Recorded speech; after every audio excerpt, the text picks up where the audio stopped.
Don't you dare take her to a doctor. I noticed a strange swelling in my 10-year-old daughter's belly. As I hurried to take her to the hospital, my husband yelled and blocked my way. Why was he so frantic? Was there something he feared would be discovered during the examination? When I quietly took my daughter to the hospital, the doctor gave us a diagnosis that I never expected. And from my daughter's own words, I learned a shocking truth that left me trembling with rage. I will never forgive him. This anger was directed at my husband, whom I thought adored our daughter. I never imagined he could do such a thing. My husband, Kenny, and I worked together at my father's toy company, though we joined the workforce at different times. It eventually led to an office romance and then marriage. After getting married, I resigned, and a year later, I found out I was pregnant. But not everything was going smoothly. This all happened when I was 9 months pregnant. Kenny, what's the meaning of this? What's got you so angry? I mean this. Don't you have anything to say about this bank account? That is... My husband had withdrawn $3,000 from our joint saving without telling me. The baby is coming soon, and we need every penny. What on earth did you spend such a large amount on? I was furious because we had been saving every month for the future. I spent it on anime. There was this character I really liked, and I just had to have the merchandise. Kenny's mumbling and lack of clarity in speech finally pushed me over the edge with anger. Anime, with a family on the way, what are you thinking? We're getting a divorce.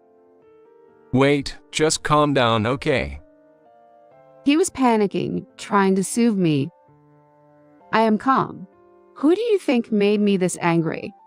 Do you even understand what being a parent means? I'm sorry. I won't do it again, I promise.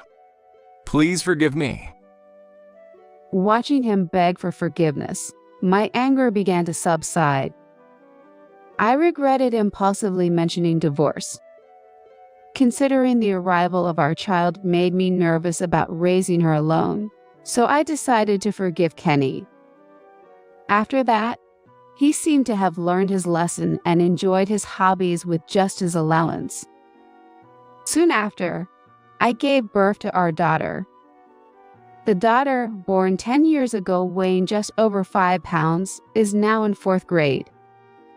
I used to worry about her slow growth compared to other kids, but now I realize it was unnecessary worry. I might soon be taller than you, Mom. Jennifer, innocently laughing, had shot up in heights in starting elementary school and might indeed surpass me soon. She even looked mature for her age, often mistaken for a middle schooler. As for Kenny, he lacked fatherly awareness for a while after Jennifer was born, doing things only when I asked him to. I can't exactly pin down when that started, but seems like he started getting oddly interested in our daughter since she started growing up, and he began actively participating in parenting too. Kenny adores our only daughter, and Jennifer loves her dad dearly. All right, Jennifer. After we take a shower together today, let's sneak some ice cream without telling Mom. Yeah, let's do that. Daddy, let's go take a quick shower. Hey, Mom can hear everything, you know? It wasn't just the shower. They sometimes slept in the same bed too, a habit from her early years, which I found endearing. But I started to wonder if maybe we should stop this behavior. It came up during a coffee date with some mom friends. Recently, my daughter has started to detest my husband. It's been tough. Really? How so? She tells him, "Dad, you stink. Don't come near me." in such a strong tone that my husband is getting depressed. That must be sad for him. We're still in a phase where she loves her dad. They still take showering together and share a bed. Really?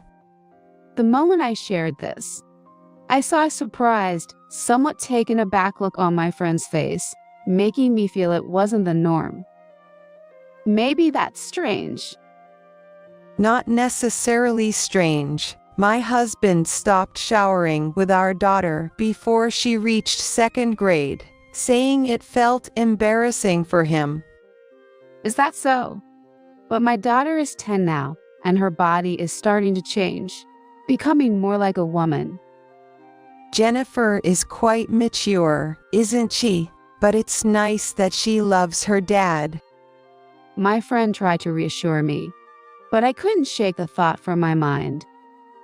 So that night, I brought it up with Kenny. Hey, how long do you plan to keep showering with Jennifer? Huh? Why ask all of a sudden? But well, as long as possible, I guess. Are you serious? My friend's husband stopped before their daughter was in second grade because he felt it was inappropriate. So what? That's them. Jennifer loves me, so it's fine. Kenny seemed not to take it seriously. Thinking deeply wasn't his thing. But I wondered if there would come a time when Jennifer naturally starts to avoid her father. She doesn't seem to mind now, so I decided to wait and see a little longer. However, I would later regret not considering this more deeply. A few weeks later, one morning. Jennifer, good morning. Hurry up, or you'll be late. Good morning. What happened to you? My daughter's pajamas were strangely disheveled when she woke up. I had noticed her clothes disordered before, but that day, she also seemed listless, pale, and downcast. Jennifer, are you okay? Do you feel sick? Does something hurt? No, I'm fine. Maybe I'm just really hungry. I've been getting hungry a lot lately. Maybe it's a growth spurt. She forced a bright smile, but her evasive manner made me suspicious. You can tell me if something's bothering you anytime. Yeah, I got it. She quickly looked away, then started eating her breakfast with a smile. After this incident, I noticed a change in her. Gradually, Jennifer began avoiding Kenny. Jennifer, what shall we talk about while lying in bed tonight? I think I'll sleep with Mom tonight. I have a lot I want to talk to her about. You can talk to Mom anytime, right? Dad only gets to talk to you at bedtime because of work. Yeah, I know, but... She averted her eyes from her father and fell silent. I promised Jennifer we'd have some girl talk tonight. Another time with Dad, maybe. I playfully bailed her out, and Kenny clicked his tongue and left the living room. Are you okay? You can say no to Dad if you don't like it. Yeah, thanks, Mom. She continued to avoid her father, who still tried to invite her to showering and sleep together. Jennifer is hitting puberty. Maybe you should stop pressuring her. I hinted to Kenny, but he looked alarmingly angry. I was happy to see her grow and naturally start to set boundaries with her father, but it seemed he saw it differently. Perhaps it's hard for a dad to accept his daughter drifting away, so I didn't dwell on it much. Months later, I was shocked to see Jennifer's lower abdomen unusually swollen one morning. Guess what? Jennifer's lower abdomen is oddly swollen. Jennifer, what happened to your belly? What do you mean? She seemed unconcerned, but it was clearly not normal. Look at this, Kenny. Shouldn't we take her to the hospital? In a rush, I called my husband from the bathroom where he was getting ready and showed him Jennifer's swollen belly. Don't you dare take her to a doctor. After a brief look of surprise, he suddenly raised his voice and started to panic. But this swelling in her belly is definitely not normal, right? Anyway, going to the doctor is out of the question. Don't you dare take her there. Kenny kept insisting on it before heading off to work. Something is not right. But I can't just not take her to the hospital. Of course, I feel responsible for not noticing sooner, but there's no time for leisurely talk. It could be too late if something happens to her. Jennifer, we need to go to the hospital. Get ready. But Dad said not to go. We'll handle it. Don't worry. I just had to get her in the car and drive to the hospital. Jennifer, it's going to be okay. Everything will be fine. Once we arrived at the hospital, I tried to calm my increasingly anxious daughter as we waited. Feeling her belly again, it was noticeably swollen in the lower abdomen. Mom, I'm sorry for keeping quiet. I've been feeling sick and haven't been able to eat much lately. And recently, there seems to be something in my belly. The dreadful thought that she might be pregnant crossed my mind. But my daughter is only 10 years old. If that were the case, then who could the guy who got her pregnant be? The very thought sent shivers down my spine. Soon the examination was over, and the doctor gave us unexpected results. If only I had paid more attention to you, this wouldn't have happened. I'm sorry. No, it's not your fault, Mom, but Dad. Gradually, Jennifer started to reveal bits and pieces of what happened to her. What she disclosed was a shocking truth that had been hidden. As I stroked Jennifer's back as she cried, my emotions were in turmoil with anger towards my husband and an indescribable sense of disgust. I won't ever forgive him doing such a thing to my daughter. I was determined to make him regret it, no matter what. Immediately upon returning home, I checked Kenny's study, then made a phone call to a certain place. Next, I texted my husband. I'll be late tonight due to the neighborhood association meeting. Jennifer is feeling unwell and sleeping. With everything set, I left my daughter at my parents' house and waited at home for my husband's return that night. When he was about to come home, I pretended to be Jennifer and hid under her covers in the bed, holding my breath. I'm home. Kenny came home earlier than usual, seemingly in a good mood, went straight to his room, and then entered my daughter's room with something in his hand. He stood by the bedside, convinced that our daughter was there, and ran his hand over the covers. Just as I suspected. Despicable! Hiding under the covers so he wouldn't notice, my disgust grew as he continued to touch. Jennifer, you're feeling unwell, aren't you? Are you okay? I shook my head under the blanket, and then he started speaking in a coaxing tone. Let me see your face. Maybe you'll feel better after seeing Daddy, huh? Kenny kept talking persistently and even tried to forcibly remove the blanket. The struggle ensued between me, holding the blanket tightly, and my husband trying to see my face at all costs.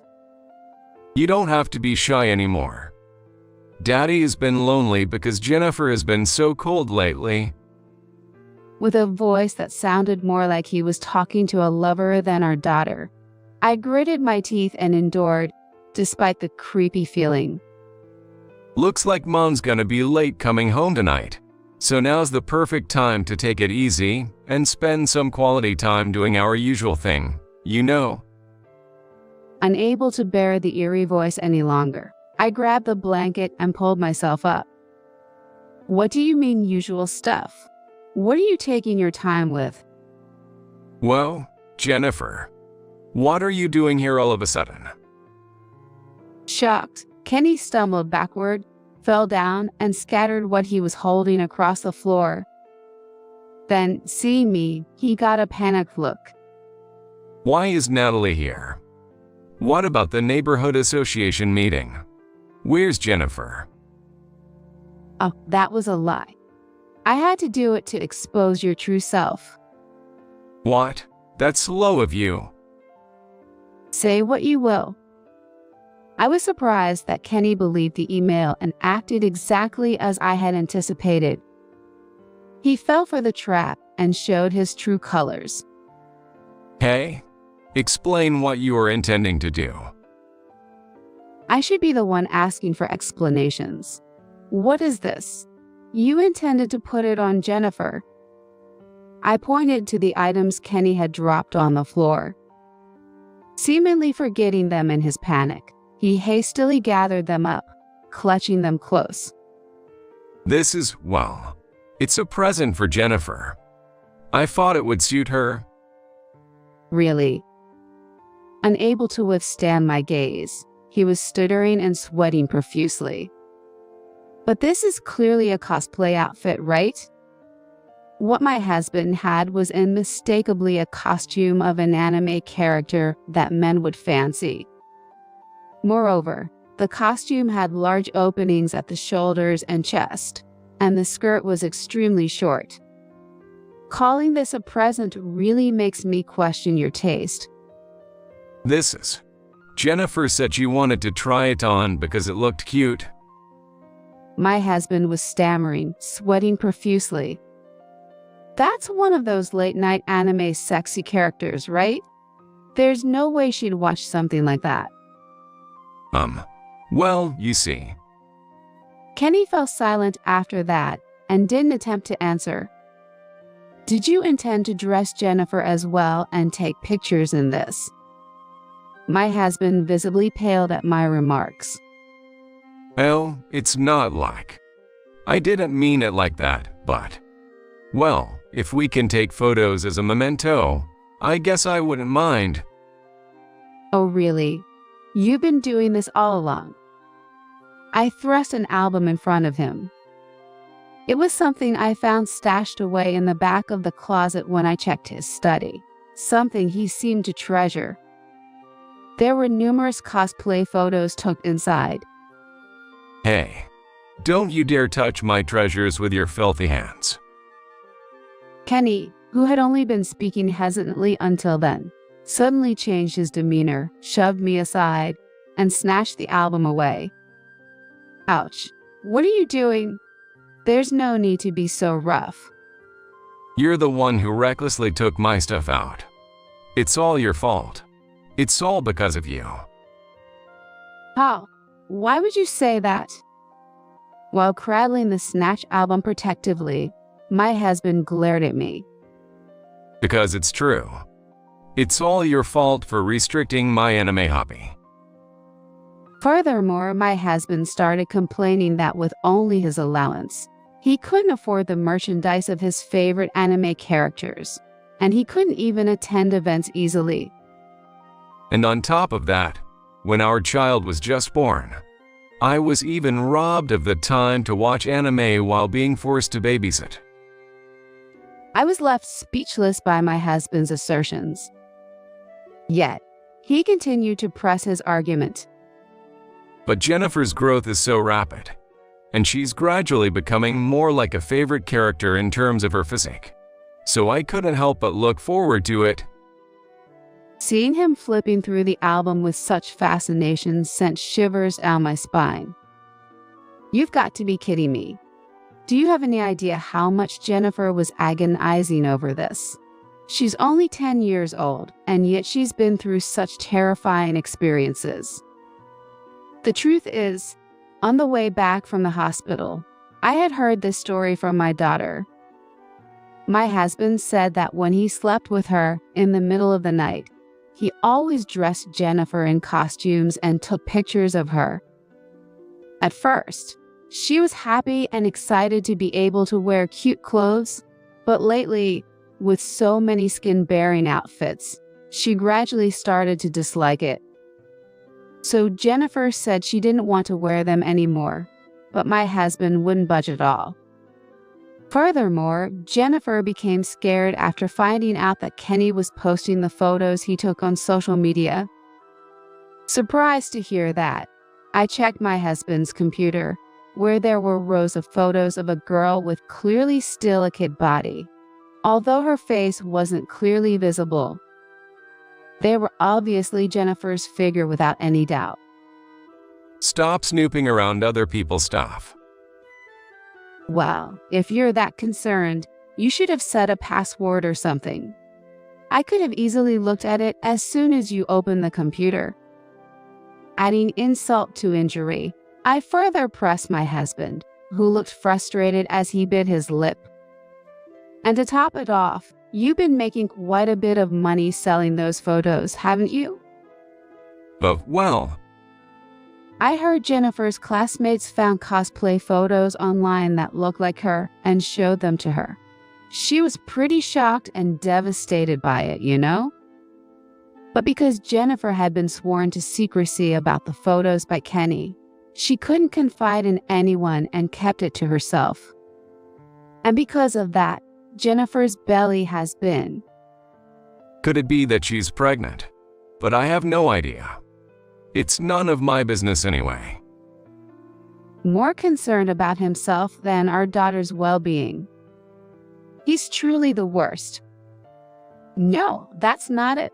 Jennifer was so stressed out that she developed severe constipation. The abnormal bloating in our daughter's belly was due to stress-induced constipation.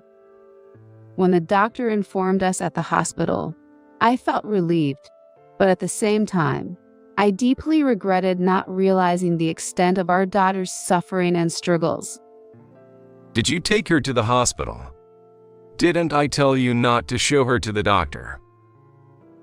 I wonder if you thought it'd be bad if Jennifer said something during the examination. Ugh. The reason my husband doesn't retort must have hit close to home. Without a word, I thrust the divorce papers I had prepared at him. My husband's expression momentarily showed surprise. Divorce? Well, divorce might be inevitable, but I'll take custody of Jennifer. How? What are you talking about? Because Jennifer is attached to me. Besides, I earn more, so I'll easily get custody. Even at this point, he's convinced he can twist things to suit himself. He smirked. You're so full of yourself. But she already said she doesn't want to see her dad anymore. Stop lying. There's no way she'd say that. I took out my phone and showed him a message from Jennifer that read, "I hate Dad." That's a lie. She loves me. She's my Jennifer. Suddenly, Kenny began throwing whatever he could find in the room, causing a commotion. It was ridiculous, like a child throwing a tantrum after having their toy taken away. Seeing it was futile to intervene, I watched in disbelief. It's your fault. I'll never forgive you. A few minutes later, when there was nothing left to throw, he turned his angry gaze toward me, but his childish behavior just made me sigh. I never imagined my husband could be such a wimp. But I can't afford to lose for the sake of my precious daughter. I've already told my parents everything about our divorce and the reasons behind it. You have to explain it to your parents yourself. I could explain the truth without twisting it, but what will you do? Wait a minute. Does your dad already know about this? That's what I just said, isn't it? Why do you always do whatever you want? This is our family's problem. It has nothing to do with your parents. While scratching his head in frustration and pacing around the room, my husband began to vent his irritation at me. It's not unrelated. Jennifer is our precious granddaughter. At that moment, the door opened and my father walked in. My husband, who had been so confident until then, shrank back in surprise. Sam?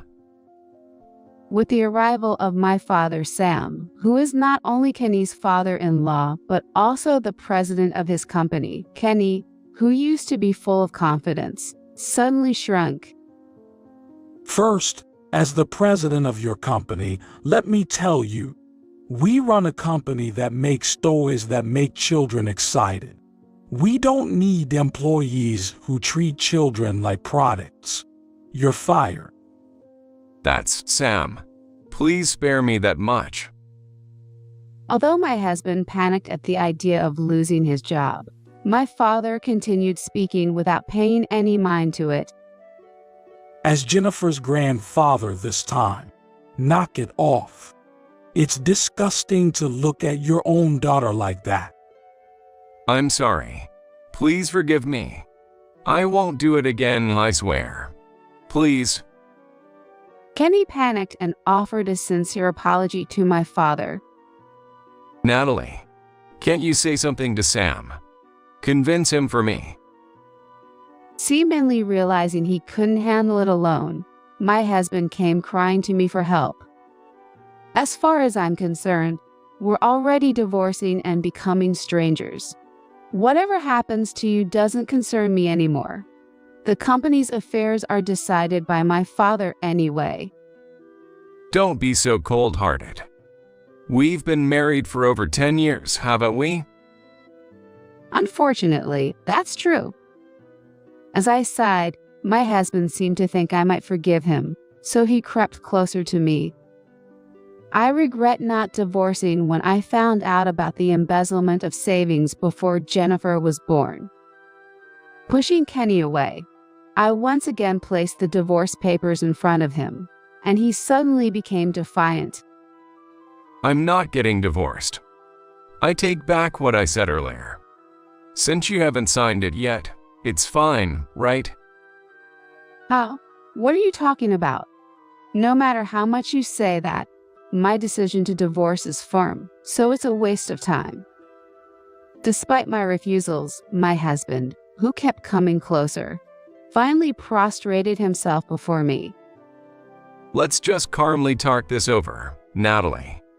If we talk, we'll eventually understand each other. Nah, it's already impossible.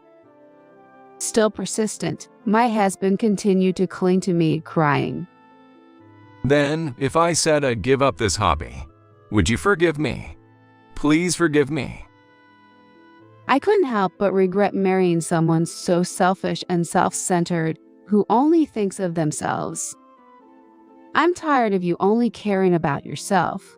Think about how deep the scars on Jennifer's heart are. Compared to that, your job loss is nothing but a joke. But Even as I looked at him coldly, he continued to mutter excuses. Stop with the excuses and nonsense. You involved our precious daughter in your hobby, treated her like a product, and expect forgiveness. Goodbye already. Unable to say anything in return, my husband slumped to the floor and began sobbing uncontrollably. In the following days, the divorce between Kenny and me was finalized. I made sure to dispose of all the photos we had taken of our daughter, wiping out every trace of them. I demanded a lump sum of $100,000 from my husband as compensation for the emotional damage to our daughter and child support. And as my father had declared, he was indeed fired from his job. There were various speculations within the company about his sudden resignation, but eventually, the talk faded away, and my husband, who wasn't particularly good at his job to begin with, was completely forgotten. Kenny apparently went into debt for the compensation, and now he works multiple part-time jobs every day. On the other hand, my daughter and I moved back to my parents' house and started a new life. Jennifer, who is now cheerful and smiling every day, attends school energetically. As a mother, I want to continue protecting my daughter firmly in the future. I'm graduating in half a year and I've got a job lined up. so we don't need her anymore, right? We don't. But she's still of use until we inherit.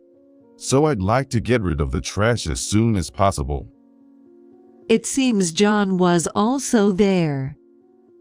Since we had separate bedrooms, I only realized John was awake at this moment.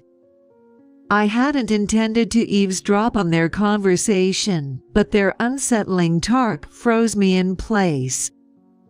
They continued their heart-wrenching conversation without knowing I was listening. For the next 6 months, I pretended not to hear their talks and didn't change my demeanor. And then came Robert's college graduation day. He left early in the morning, bustling with excitement and getting ready. Of course, there was no word of thanks for raising him or an invitation to a meal directed towards me. "Just so you know, I don't need dinner today," was all he said before he left. Had I not heard the conversation, I might not have minded, but I couldn't help but think a simple word to me wouldn't have been amiss. He's probably going out to eat with his biological mom and John. John mentioned he wouldn't need dinner either. As the two of them left, I was alone in the quiet room, with just paper and pen in hand. I am Mary, currently 55 years old. I've been living with my husband John and his son, Robert, for 20 years. John and I are both remarried. I was mentally broken from not getting along with my ex-husband's family and was discarded like trash by his parents. John reached out to me during these tough times. He was an old high school classmate of mine. We weren't close in high school, but after attending a small reunion for close friends, John, learning I was divorced, reached out and we exchanged contact information. At the time, John was raising his 2-year-old son, Robert. He is a single father. Our lives aren't over yet. Let's do our best, he said, which greatly comforted me. It didn't take long for us to understand each other's emotional wounds, and soon we were attracted to each other. Though scared of marrying again, I was persuaded by John's approach and decided to date him. Then, at 35, I remarried. After the marriage, I quit my job to become a full-time homemaker. Despite being advised against quitting my job and remarrying, Robert was only 2 years old. I thought it was most important to spend time together and be recognized as a family. Since Robert was too young to remember anything, and I always loved children, I wanted to dedicate myself to raising him. I thought there would be no problem with remarrying someone with a child.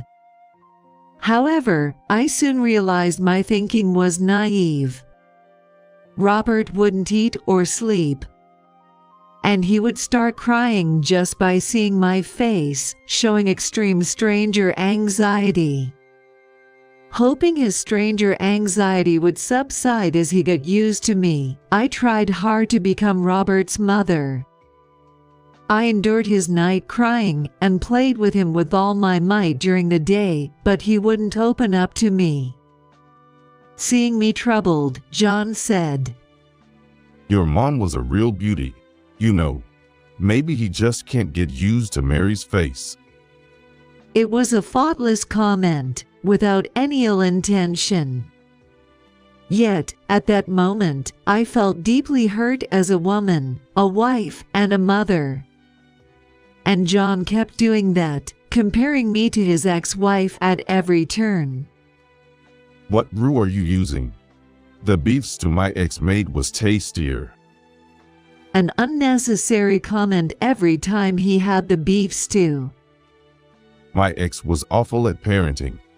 You could at least try to beat her at that. a comment that seemed to put down his ex but was actually mocking me. Before we got married, he was always encouraging, with an attitude of us tackling challenges together. After marriage, there were times I felt treated like nothing more than a servant. No matter what I did, Robert never warmed up to me, and John's words and actions were harsh. Thoughts of divorce crossed my mind more than once during our first year of marriage. But leaving would just have everyone saying I told you so. Rome wasn't built in a day, I told myself, pushing through with household chores and child rearing. Ultimately, Robert never did warm up to me. He stopped crying at the sight of me, but he never smiled at me or called me mom. He was friendly with John's family, and even strangers, but it seemed like he just didn't like me for some reason. Despite that, I gradually began to feel affection for Robert. I was happy to see him grow. Mom, please don't come. When he started preschool, he grudgingly began to call me mom. But attending preschool events, Robert would practically chase me away with a look of sheer terror. Consulting his teachers, they said he was just being clingy, but no solutions were found. While his growth brought me joy, the rejection from Robert continued to trouble me. It'll get better eventually. John would say that but never really faced my concerns. One day, I asked Robert, Mommy loves you very much. What can I do to make you love me? Robert looked surprised by my question. I felt uneasy at his expression but waited patiently for his words. Then Robert opened his mouth. Mom, do you really love me? Of course I do. No, you're lying. You hate me. Dad said so. I was shocked by his words. John had said that. What was he talking about? What do you mean? Dad said I hate you. Yeah, I'm not fooled. You're a fake mom. It's your fault my real mom is gone. After leaving those words behind, Robert stormed out of the living room. I was devastated. I had nothing to do with the divorce between Robert's mom and John. Yet, John blamed everything on me.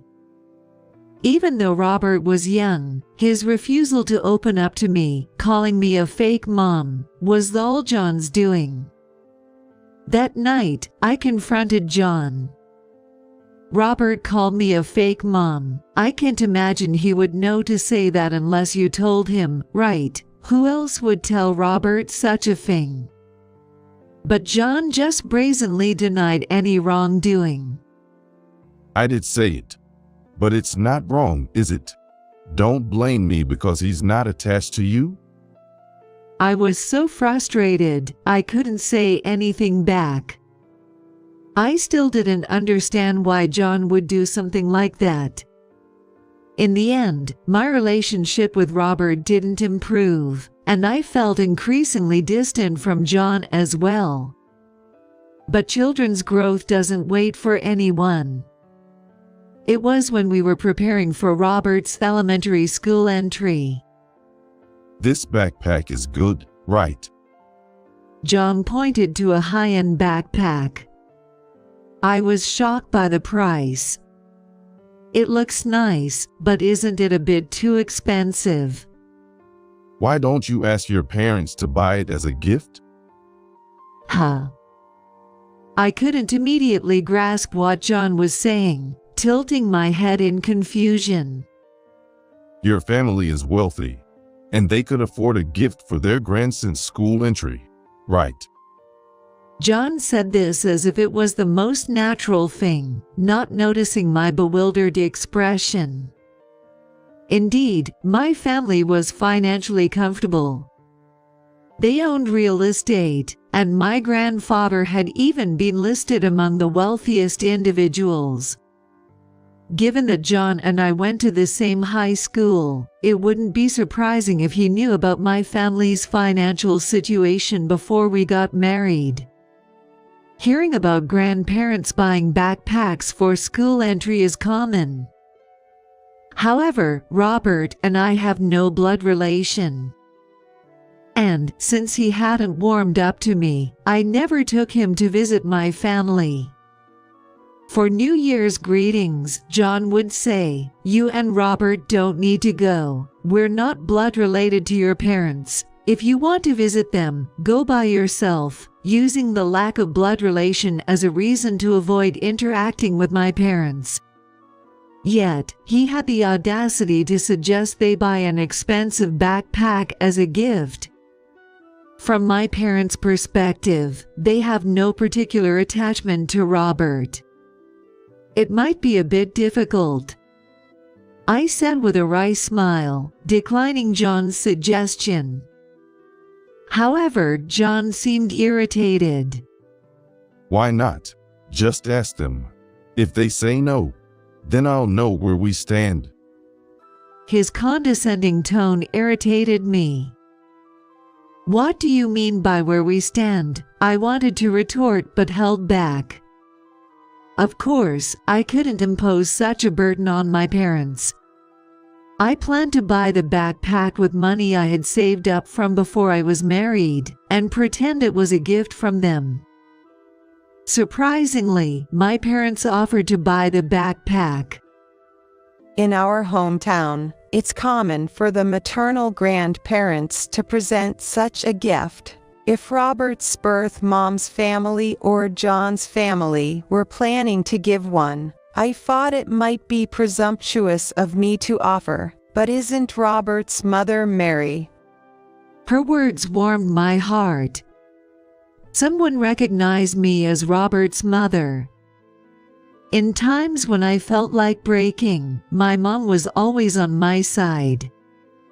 Thank you. It doesn't have to be too expensive. Something that Robert would find easy to use would make me happy. I thanked my mom, my voice choked with emotion. Soon after, a brand new, plain black backpack arrived. Robert's eyes sparkled when he saw it, and he immediately tried it on, looking pleased. However, John frowned upon seeing Robert's reaction. What's this? It's too ordinary. But this was recommended by the store as being popular. It's light and durable, which is perfect since Robert is small and heavy items aren't suitable for him. I don't care about it being light. It lacks luxury. John continued to criticize the backpack we received as a gift. Robert, who had been happy, quietly put the backpack down after hearing John's words. He then lost all interest in it. The same thing happened when it was time for middle school entry. John insisted on high-end brand sports bags and shoes for school, expecting my parents to buy them as gifts. As Robert entered middle school, he began to mock me on his own, influenced by John's behavior. It's good you married Dad since your family is rich. He said that, mocking me. I'm sure John must have been saying things like that to Robert. I had been pretending not to notice, but by this time, I was acutely aware. John had married me because my family had money, and to secure someone to take care of Robert. Stop saying silly things and go study. By this time, I had given up on being liked by Robert. Even if I was called fake, I believed it was my duty to raise him as his mother. If I divorced and left, it would just be Robert and John living together. I think Robert will have a very hard time. I might not have been a mother that made him happy, but my feelings of affection for Robert were genuine. That's why I wanted to spare him any hardships. Robert then graduated from high school and went on to college. That's when John started saying we should ask my parents to help with the expense of college fees. Let them pay for their grandson's education. The money will eventually be Mary's anyway. It's better to use it on Robert now. But of course, I couldn't ask my parents for such a large sum. Backpacks and sports bags were one thing, but this was entirely different. However, I knew I would get snide remarks from John if my parents didn't contribute. I used the alimony I received from my previous divorce to pay for his tuition. Although I had something else I truly wanted to use it for, I pretended it was from my parents and allocated it towards his tuition. Because of this, Robert was able to attend college for 4 years. He even received a job offer and was nearing graduation. Though we couldn't build a good parent-child relationship, I felt my role was coming to an end as he had grown up without trouble. It was on one such day. I woke up in the middle of the night and got up to go to the bathroom. I noticed the light in the kitchen.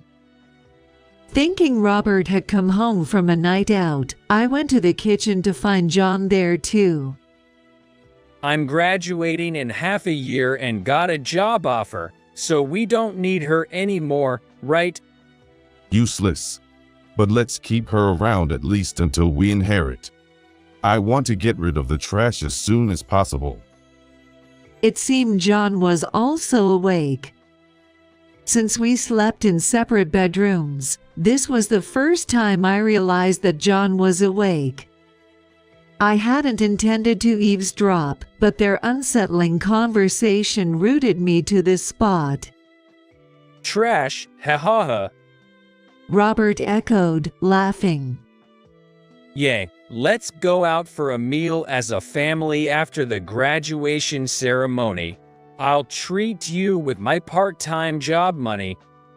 I was momentarily uplifted by his words. But then I was devastated again. Actually, I've invited Mom to the graduation. She used to come to school events when I was in elementary school, but I haven't invited her recently. I thought it would be nice for the last time. That's great. It's been a while since we've been able to get together with just the family. I'm looking forward to it. It was a casual conversation about inviting his birth mother to a meal. While there's nothing wrong with that, and I didn't expect anything in return for raising him, I had been rejected from attending any school events or milestones since kindergarten. I had wanted to attend his college graduation, but was told, no parents attend college graduations. Yet, he had been inviting his birth mother since elementary school. She hadn't contributed to his upbringing or education, just having given birth to him seemed too much of a good deal. John must have facilitated the contact without any consideration for me. Even though I tried to accept it, Robert's words, implying his birth mother was more important than me, directly hurt me. Well, I'm not saying I'm not thankful to Mary, but she's not family. When we were divorced, I wondered how I was going to raise you, but having a convenient housekeeper around was a lifesaver. Well, the cleaning and laundry were fine, but I wish the meals were better. The lunchbox was inedible. I always had a hard time figuring out who to pawn them off on. You got to eat whatever you liked with that money. So it worked out well for you, didn't it? Following that conversation, John and Robert's laughter echoed. Hearing this, I stood there in shock. it was an even more shocking fact. It was terrible that despite making lunch every day since he was in middle school, he was selling it to others. It was disrespectful to the people he sold them to and essentially trampled over my feelings, thinking I was doing something nice for Robert. Struggling to move my frozen legs, I quietly moved away from there. Listening to their mocking laughter any longer felt like it would break my heart. I had been married for 20 years, raising Robert since he was 2 years old. Yet, I was never once acknowledged as family. I crawled into bed and cried. Then, I decided on something I had kept close to my heart for a long time. For the next 6 months, I acted as if I heard nothing and changed nothing about my behavior. Then came the day of the university graduation. Robert left early in the morning, bustling with excitement and getting ready. Of course, there was no word of thanks for raising him or an invitation to a meal directed towards me. Robert left with just the words, "I won't need dinner tonight." Had I not overheard that conversation, I might not have cared, but a part of me wished for at least a word directed at me.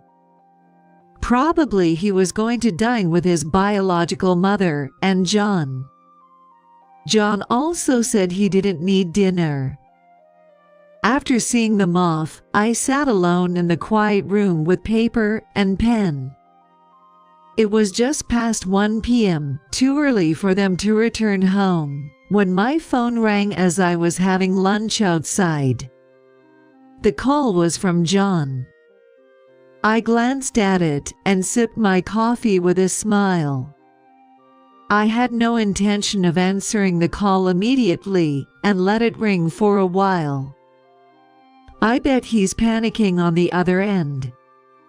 Feeling a bit sorry for the incessant ringing, I finally picked up. Yes. Mary, is that you?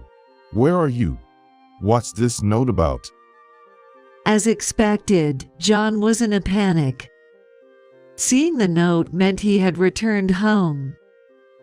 If I told you where I am, it wouldn't really be running away, would it? Everything is written in the note.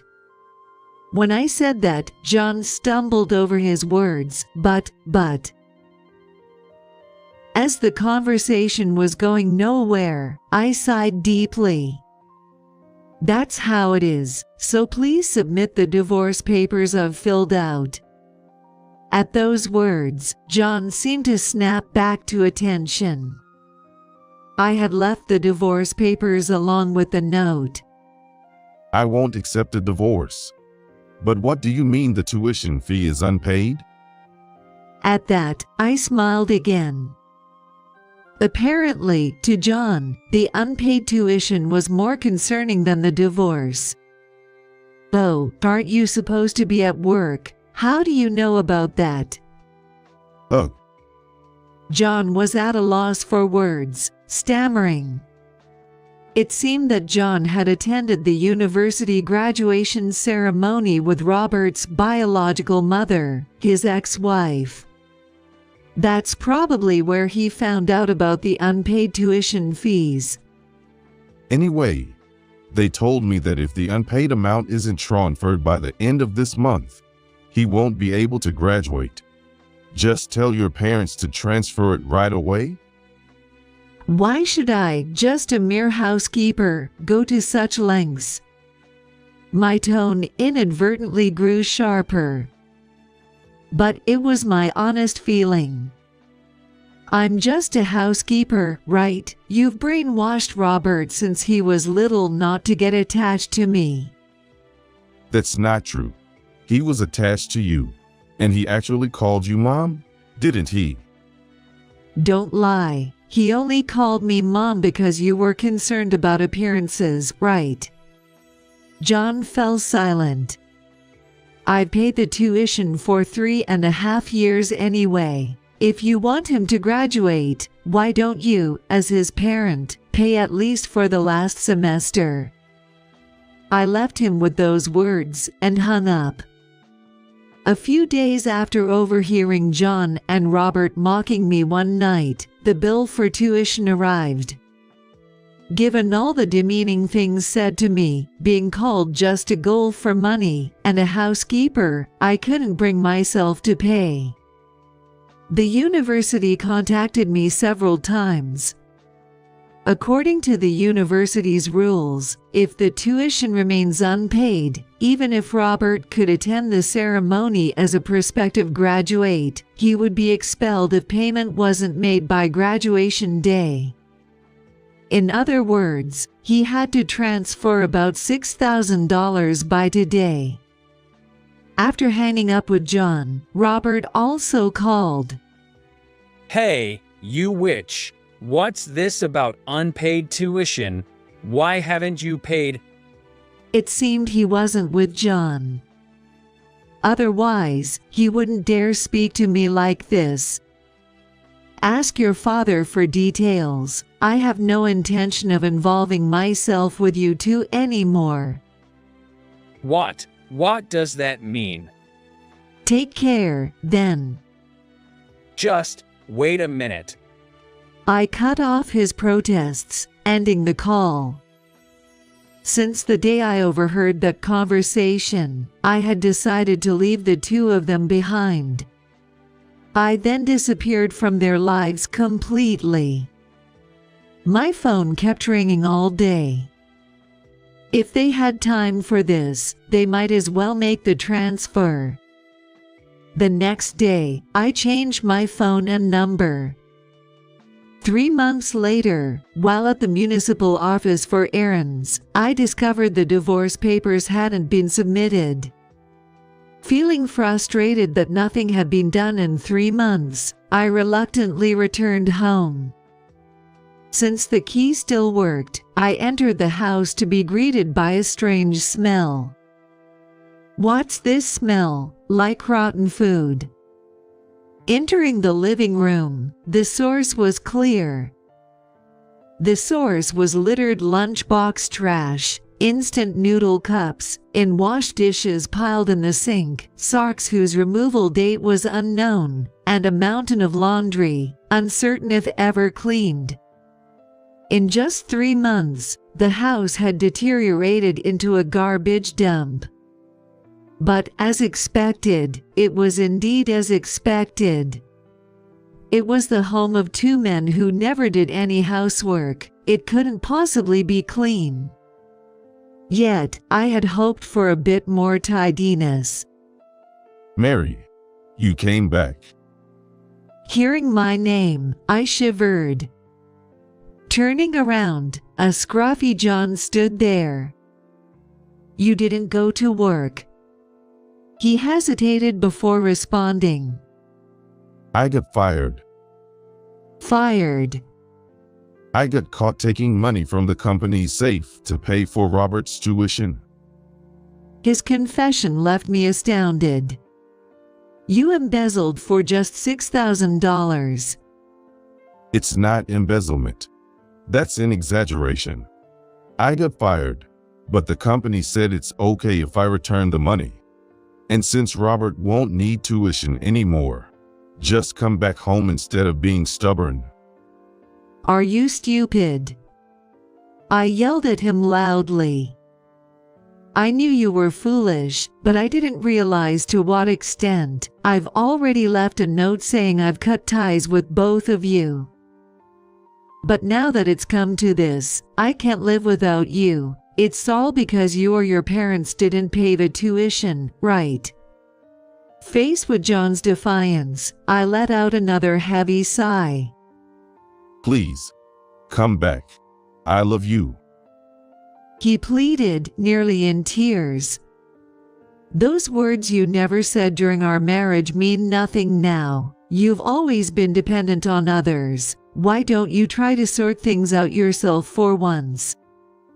I replied, half laughing. A dirty room and a dirty man.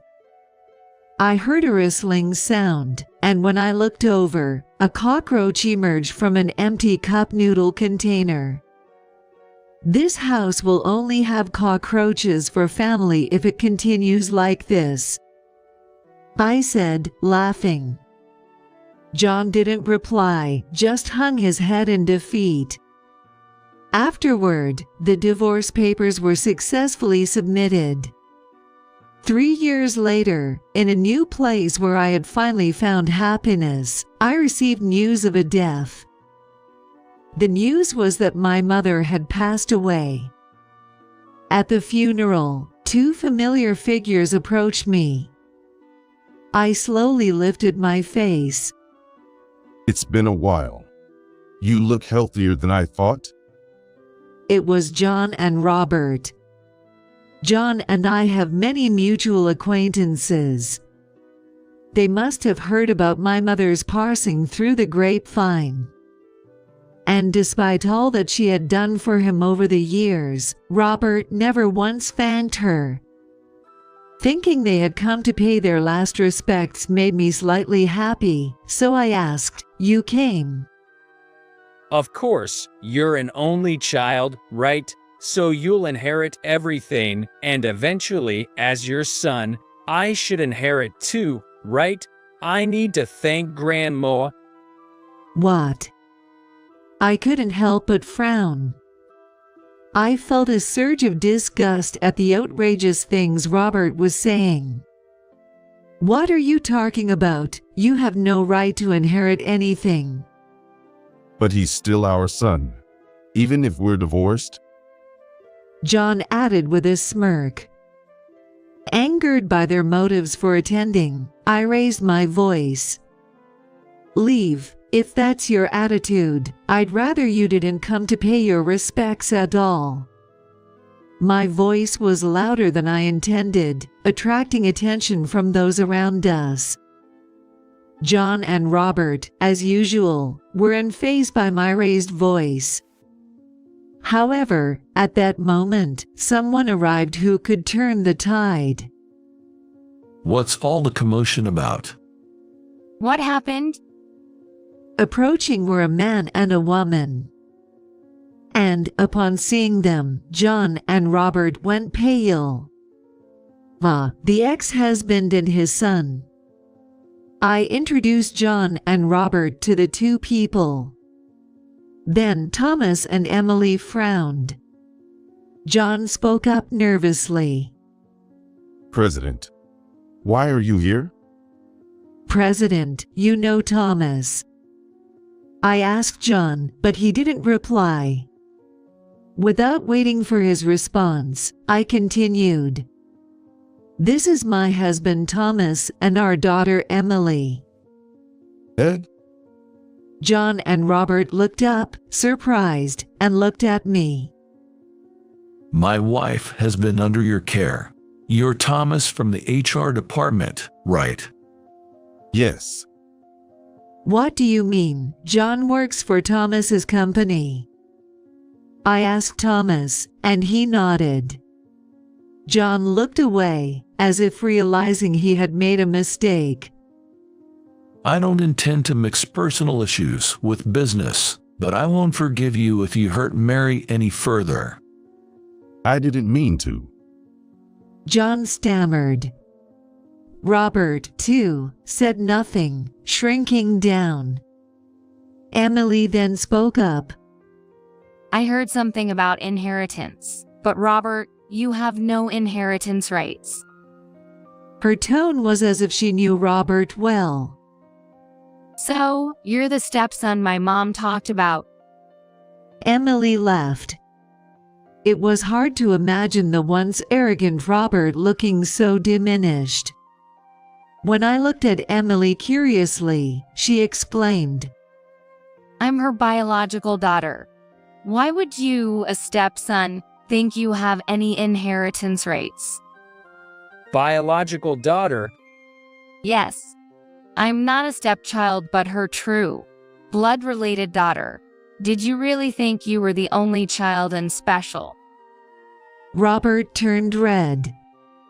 Robert likely never imagined that I had a biological child. In fact, Thomas was my first husband. We had Emily, but Thomas's parents didn't like me, and I was forced to give her up. You should forget you have a child, my in-laws would say. I wasn't allowed to be involved in Emily's upbringing. Thomas always defended me, but his family has been running a business for generations. He couldn't go against his family, especially his father. Eventually, I fell ill and reluctantly agreed to divorce. Later, I heard Thomas raised Emily well despite his parents bad-mouthing me. Thanks to Thomas, Emily grew into a kind-hearted girl who would send me thoughtful letters once a year. While married to John, I had no direct contact with Thomas and Emily. Yet, Thomas would sometimes bring Emily to meet my parents because she was their granddaughter. I always heard about Emily from my mother. I was curious about Emily but never dared to meet her while married. The love I tried to give to Robert was unreciprocated, and I ended up raising him out of sheer willpower rather than affection. After divorcing John, Thomas reached out. My mother had told him about my divorce. Even after our divorce, Thomas hadn't remarried and seemed to have kept me in his thoughts. Now, with his in-laws gone and his career stable, Thomas proposed we remarry. I shared this development with John and Robert. So, Emily is a child of mine and Thomas. What? John turned pale. He likely never imagined that the woman he had employed as a housekeeper was someone's beloved. Did you approach me because I'm the president's daughter? Emily sharply asked Robert. It's not like that. But ultimately, you married my mom for my grandmother's money, right? I can date someone like that. Robert wiped away secret tears, devastated by Emily's words. It seems he said to Emily that he loved her without knowing where they had met. If Robert had been raised differently, not brainwashed by John, the relationship between my born and raised children could have been a source of happiness. Unfortunately, Robert had grown too similar to John. Being with someone like Robert would indeed be troublesome. I couldn't help but agree. My parenting was at fault. I'm sorry, Emily. You deserve someone better. Robert, please stay away from Emily and her money. After being rejected in front of everyone, Robert glared at me, but he couldn't say anything back. He's also a victim of John, but as an adult. He won't find happiness unless he acknowledges his and his father's faults. That's why you should leave too. This isn't a place for those who aren't family. Thomas said, effectively kicking them out. It was the perfect retort, echoing the "you're not family" I had once heard back at John and Robert. John reportedly continues to work at Thomas's company, feeling out of place. Given his age and the reason for his previous job termination, finding another job would be unlikely.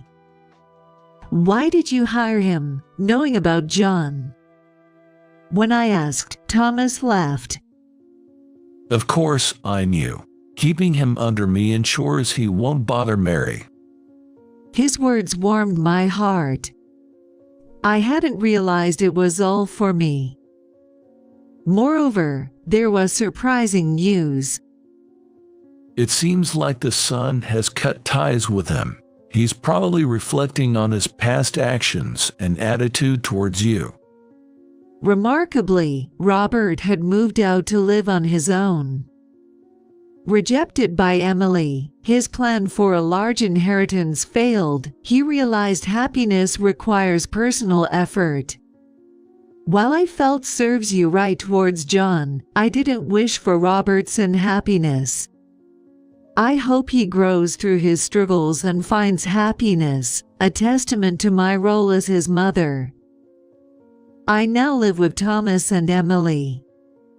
After driving me away, my in-laws regretted their actions, seeing the depressed Thomas and Emily. But it was too late to change anything after I remarried. Did you think you were happy?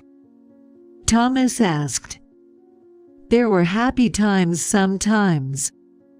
I smiled too. But the happiest times of my life are yet to come. Emily is soon to be married. I hope to live long enough to turn our past struggles into laughable memories, aiming to grow further. My husband suddenly told me, I have to go to work now. You'll have to walk to the hospital yourself. "What?" I asked my husband, who was driving next to me, even though I was drowsy from a fever over 104 degrees Fahrenheit. We were on a nearly deserted and dimly lit street.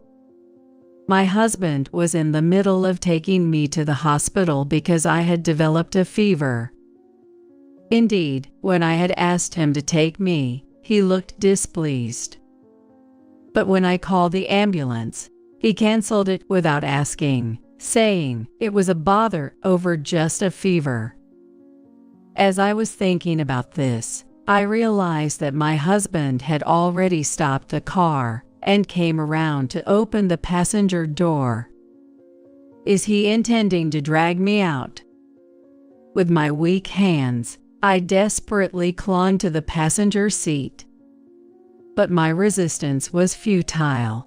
He dragged me out of the car and threw me outside. He snorted, returned to the driver's seat, and said, "Figure it out yourself. You can make it to the hospital if you walk for an hour, right? And don't bother strangers for help, got it?" Then he drove off immediately. "Please, stop, come back." I knew my cries wouldn't reach the car growing distant, and I didn't even have the strength to stand anymore, so I could only sob and weakly call for help.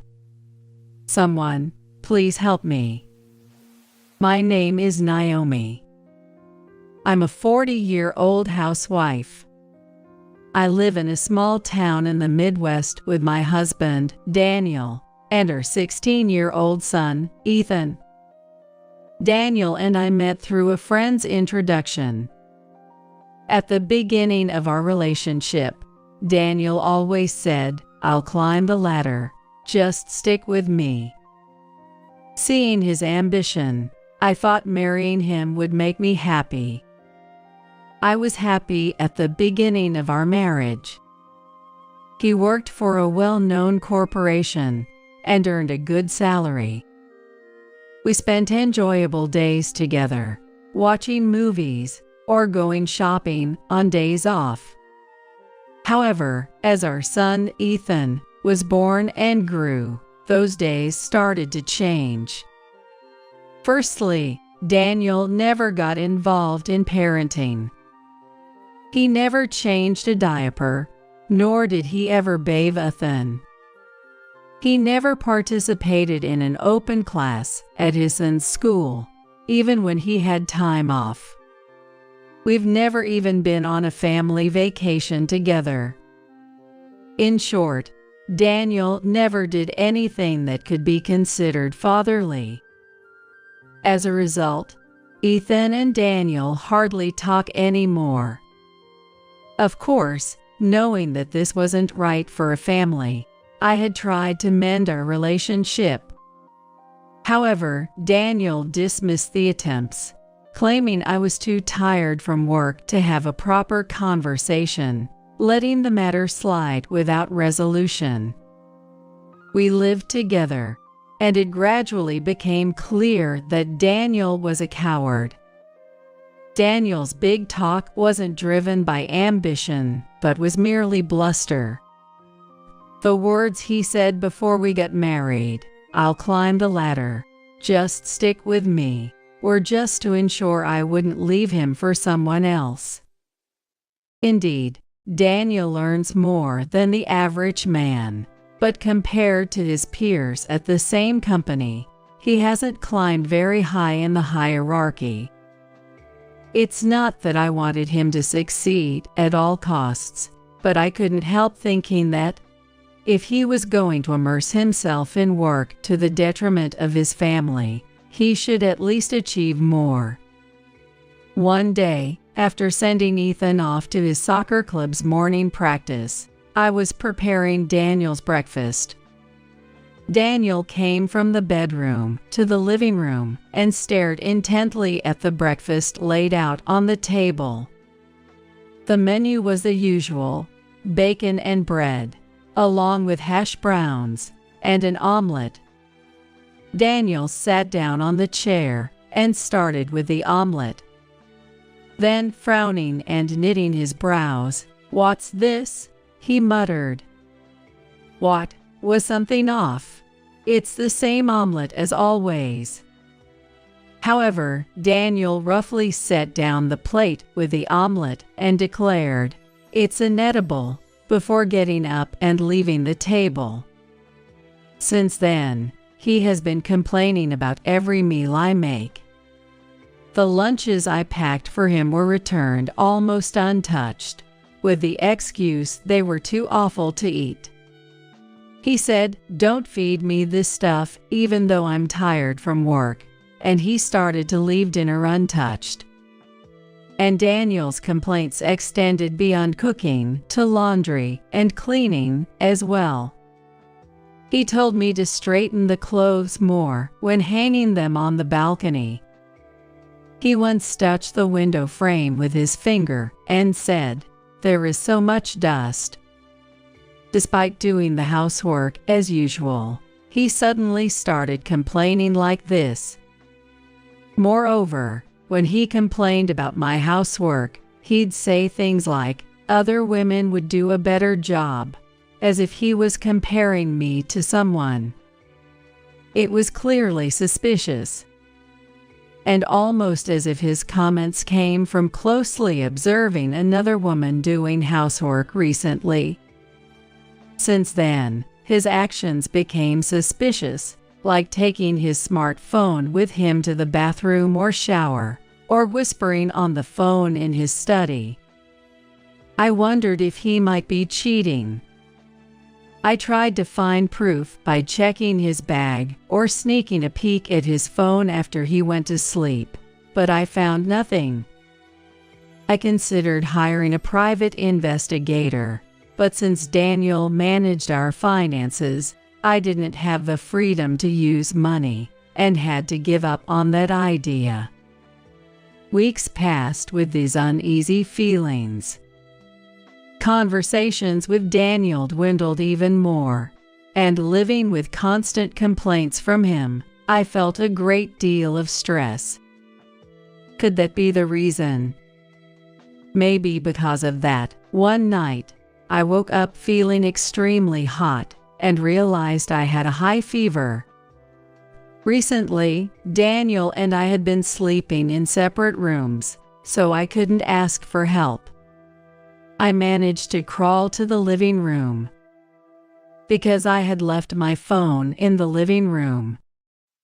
Feeling like my vision was fading, I might have been exaggerating, but I felt like my life was in danger. I should call an ambulance. Just as I thought that and reached for my phone on the living room table, Daniel happened to come into the living room. What are you doing up in the middle of the night? I mustered all my strength to explain, and Daniel silently took the phone from my hand. Might he call an ambulance for me? Feeling relieved with that thought, Daniel then uttered something unbelievable to me. Calling an ambulance for just a fever? How embarrassing would that be if the neighbors found out? You can't even do housework properly, but bothering me is something you're good at. Go back to sleep. A fever will go away if you sleep. Far from being concerned, Daniel snapped at me, and I protested through tears. Please, let me go to the hospital. If an ambulance is out of the question, then please take me in our car. I begged Daniel, clinging to him. I kept pleading, almost babbling, please, please. Despite his reluctance, Daniel seemed to give in to my persistence and agreed to drive me. Daniel was very reluctant at first, but it seemed he finally gave in to my persistence and agreed to drive me. Oh, no, I have work tomorrow. What are you going to do about my lost sleep? From the driver's seat, Daniel continued to grumble and complain the entire time. I rested my head against the rain-pelted passenger window, listening to him. 5 minutes after leaving home, Daniel's phone suddenly rang. He pulled over to the side of the road to answer it. After a brief exchange, he quickly ended the call. Then he said the following. Now I have to go to work. You'll have to walk to the hospital from here. What? Work? In the middle of the night? Are you doubting me?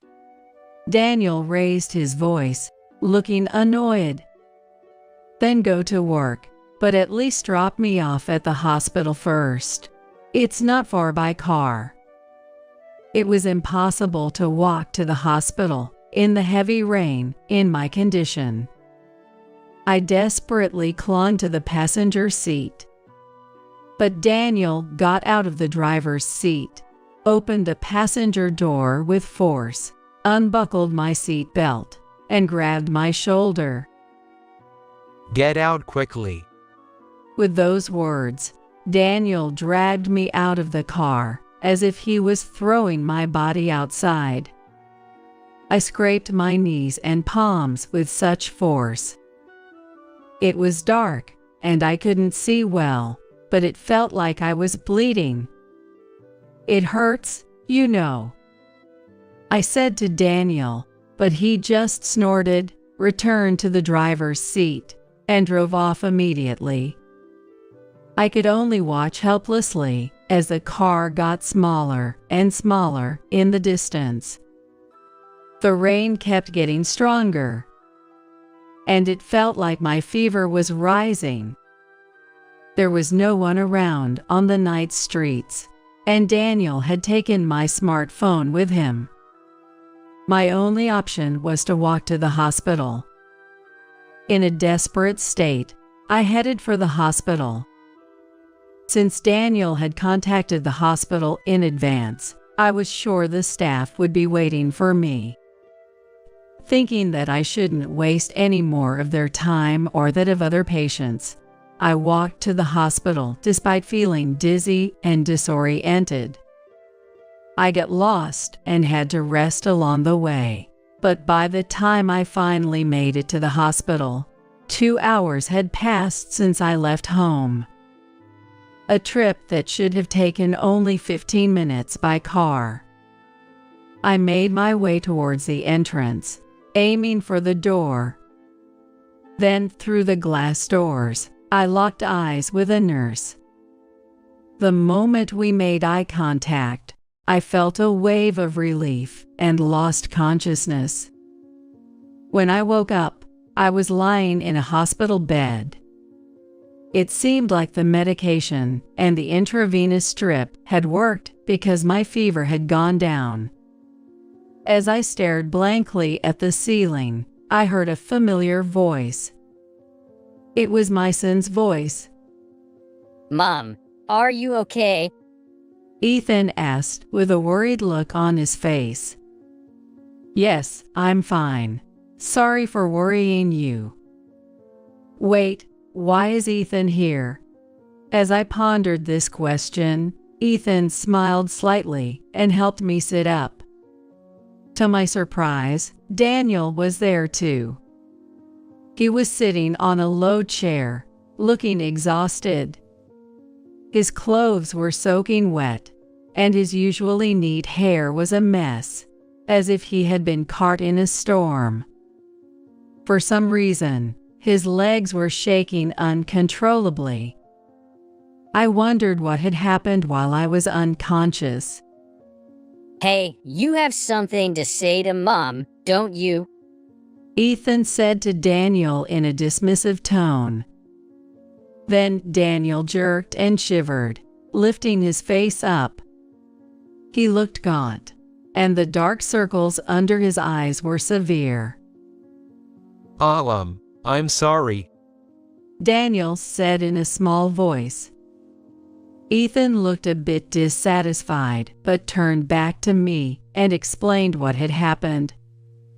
After Daniel dragged me out of the car, he apparently went back home. Ethan, sensing something was wrong, had woken up and found it strange that I wasn't at home. When Daniel returned, Ethan asked him where I was, but Daniel tried to dodge the question. However, Ethan pressed him further until Daniel confessed to leaving me out in the rain. Ethan, being physically larger than Daniel, must have intimidated him.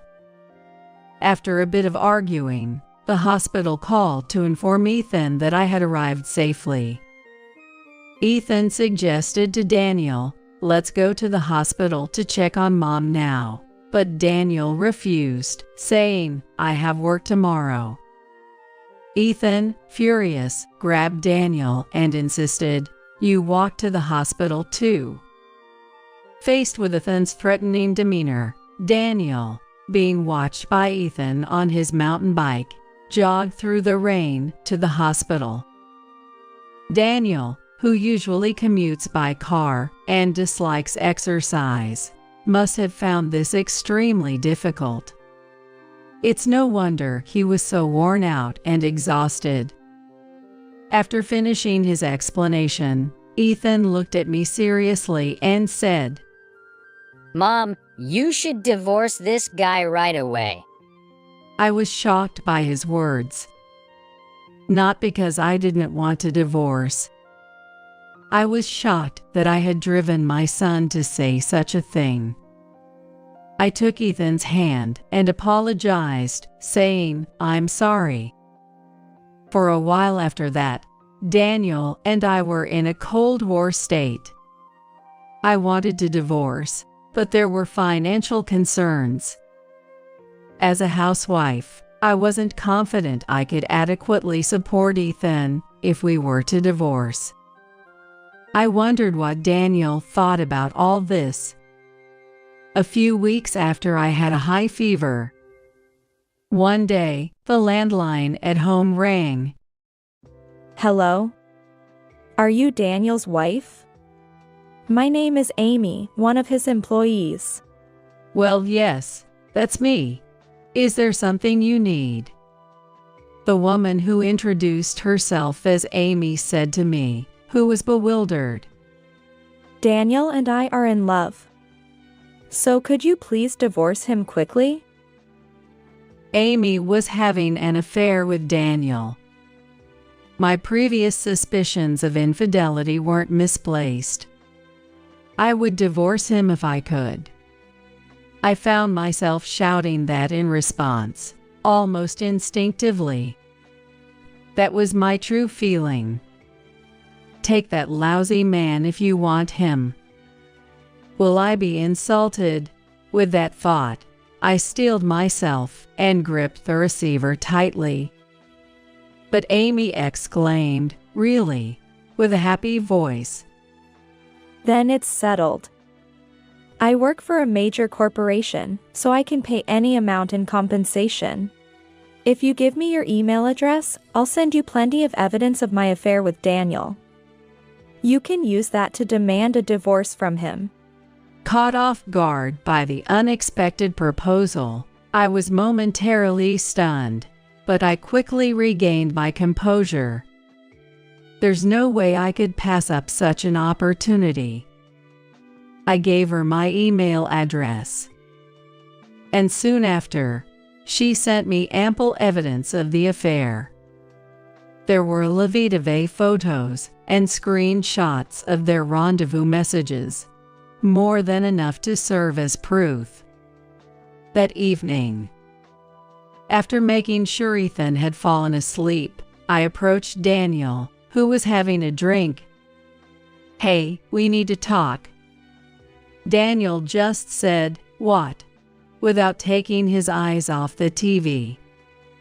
I was irritated, turned off the TV, and slammed my hand on the table. Daniel turned to face me, angry. I presented something right in front of Daniel. A divorce form. Daniel's eyes widened in shock. "Let's get a divorce. It seems you have someone else who works for a major corporation and is good at housework." What? Are you saying I'm cheating? If so, show me the proof. Daniel said confidently, thinking he had covered his tracks. I met his challenge and presented all evidences Amy had sent me.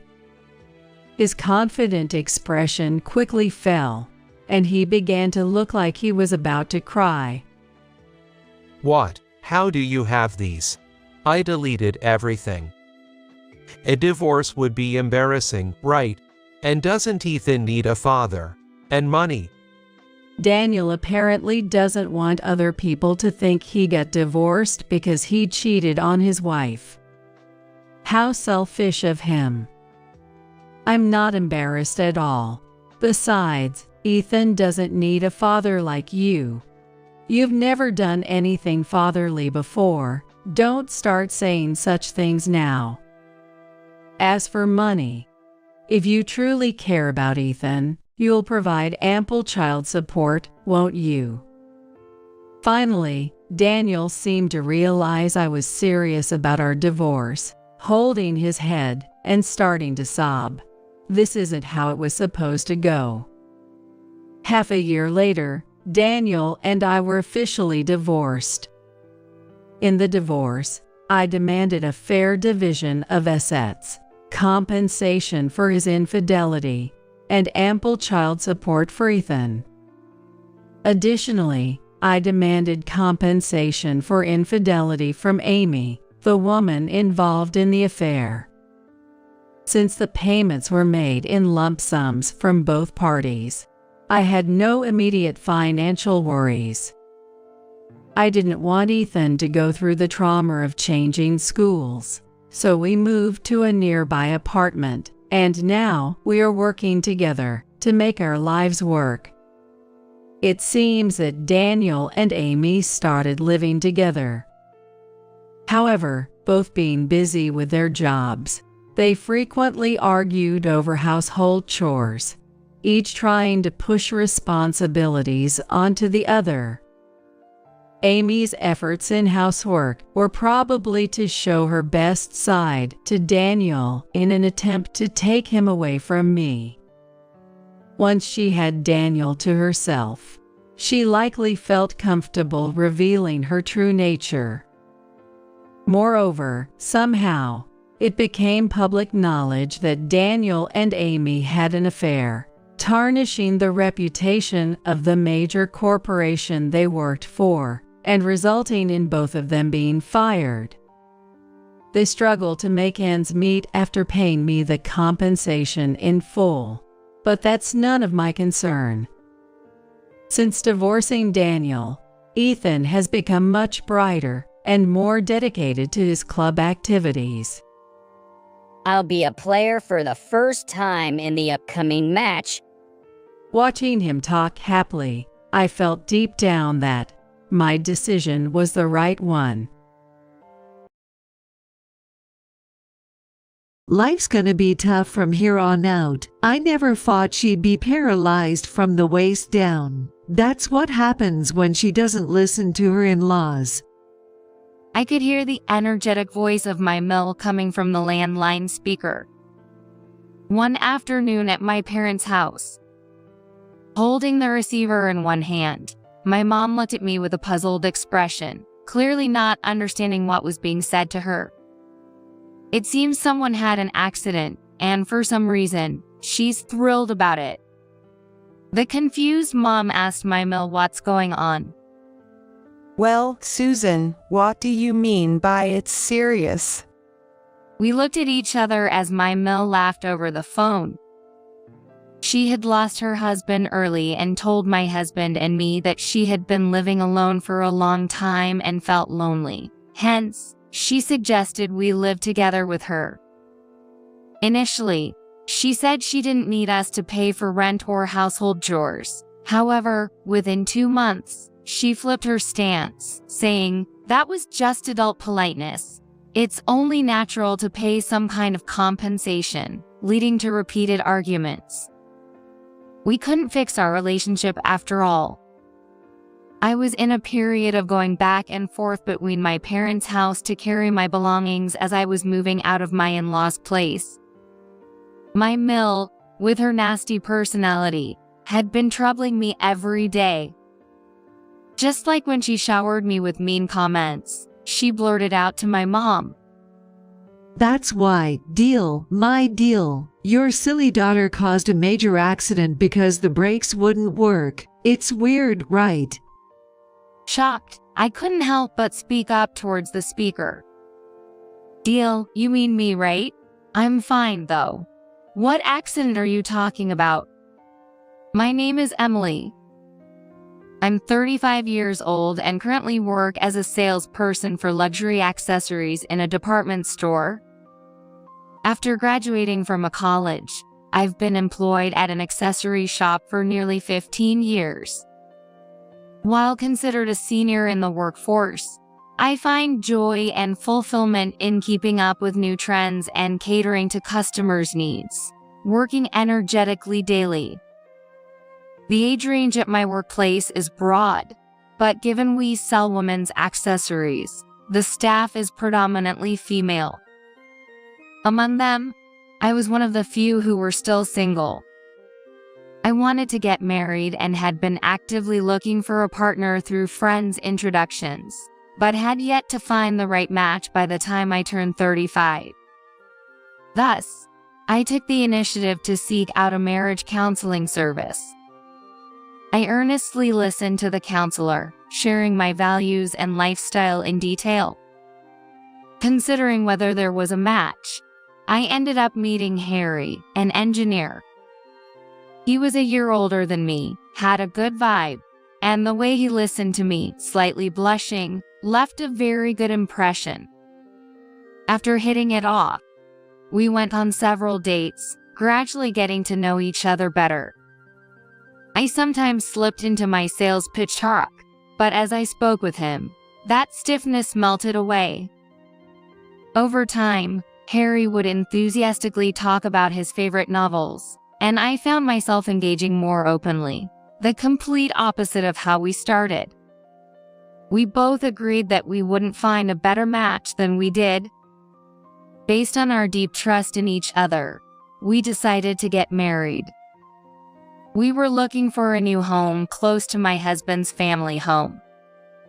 His father had passed away early but left behind a significant inheritance, and my mill, Susan, continued to live there alone. Harry had moved out after getting a job and only returned occasionally. It seemed she had been feeling anxious for a long time, and one day, she suggested we move in with her.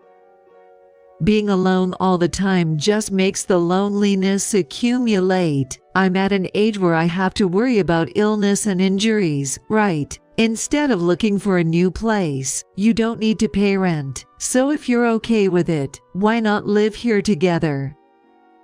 It would mean we could spend more time together. Of course, I wouldn't get in the way of a newlywed couple. Could you consider it, thinking of it as a way to ease my worries? My impression of my mill from our visit was that she was gentle and modest, saying, "We'll keep our living areas separate, and since I'm not working, I'll take care of the household chores and cleaning. The loneliness of her living alone was palpable, and understandably, neither my husband nor I could dismiss her outright. Moreover, we were thinking about starting infertility treatments because we wanted children in the future. These treatments would require a long time and significant medical expenses.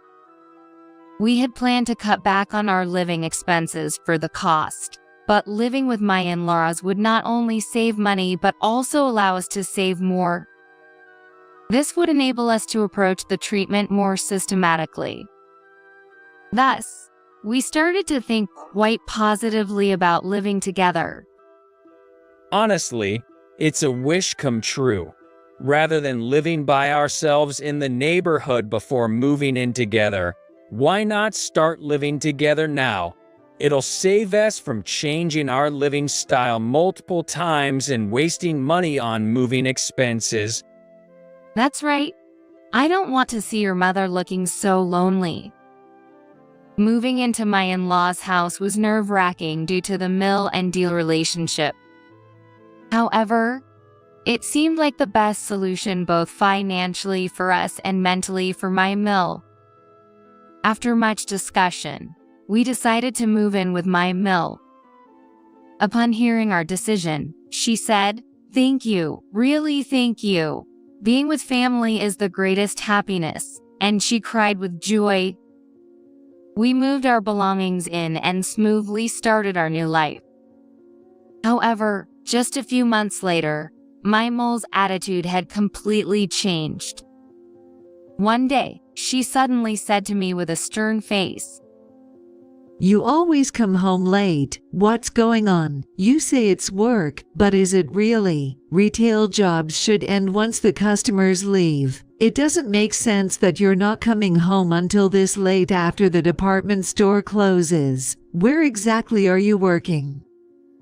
I was taken aback and lost for words. "And when are you planning to quit?" she continued. I held a responsible position. My job wasn't limited to just sales. There were meetings at the department store and other locations, and it wasn't unusual to work overtime during busy periods. My husband knew it, and he supported me without saying anything when I came home later than him. I was taken aback by the suggestion that I should quit my job and stay at home. First of all, if you've married into this family, you should devote yourself to the household. How long do you plan to work? This would have been unthinkable in my time. If I had known you were like this, I would not have agreed to have you as my deal. Susan, I value my job as well, and Harry and I have decided to support each other and live our lives together. Continuing with our jobs is a choice my husband and I have made. I managed to say this in response, though trembling. However, my mill became even more stern and scoffed at my words. A woman working just disrupts the household. You have a responsibility to keep the house in order while my son is away. You should understand that better. She wouldn't listen to me and kept insisting I quit my job. As her delusions escalated, she started making baseless accusations like, "The reason you're not coming home must be because you're hiding something." So I hurriedly told my husband to mediate. Of course, I had nothing to hide.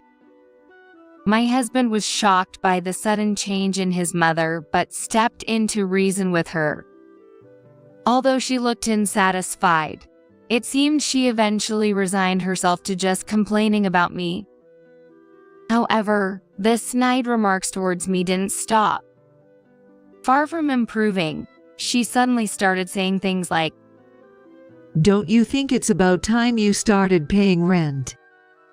"But you said at the beginning that we didn't need to pay rent, just living here would be enough." Don't you understand that was just a figure of speech adults use? There's such a thing as manners, even among family members. Living here for free without feeling any shame. Considering you want to keep your job so much, I thought you were getting paid with great pride, but it seems it's not much after all. My mill was now going against the initial agreement, suggesting we pay rent, which was completely different from what was promised. Despite the inheritance, my husband and I were covering most of the everyday expenses. It didn't seem like she had any financial troubles. Yet, claiming the initial conditions were just out of consideration put us in a difficult position. Faced with such disrespectful comments, I firmly responded to my mill. We came here under the condition that no rent was needed. But if that's not the case, my husband and I are prepared to leave. Immediately, she turned red-faced, shouting about ingratitude and complaining, not even talking about rent. You don't even pay a gratitude fee. It seemed she wanted to argue that, even if not rent, we should at least pay something as a gesture of gratitude.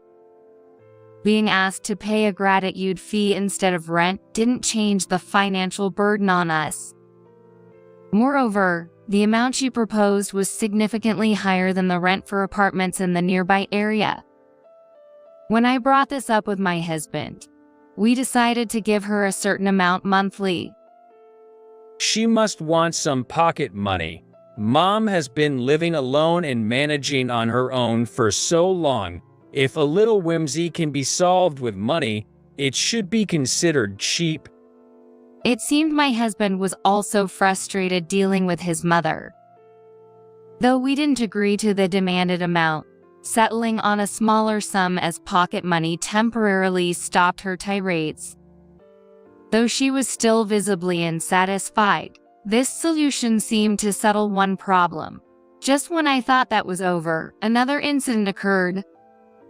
Linda, my husband's sister, my Sil, has returned.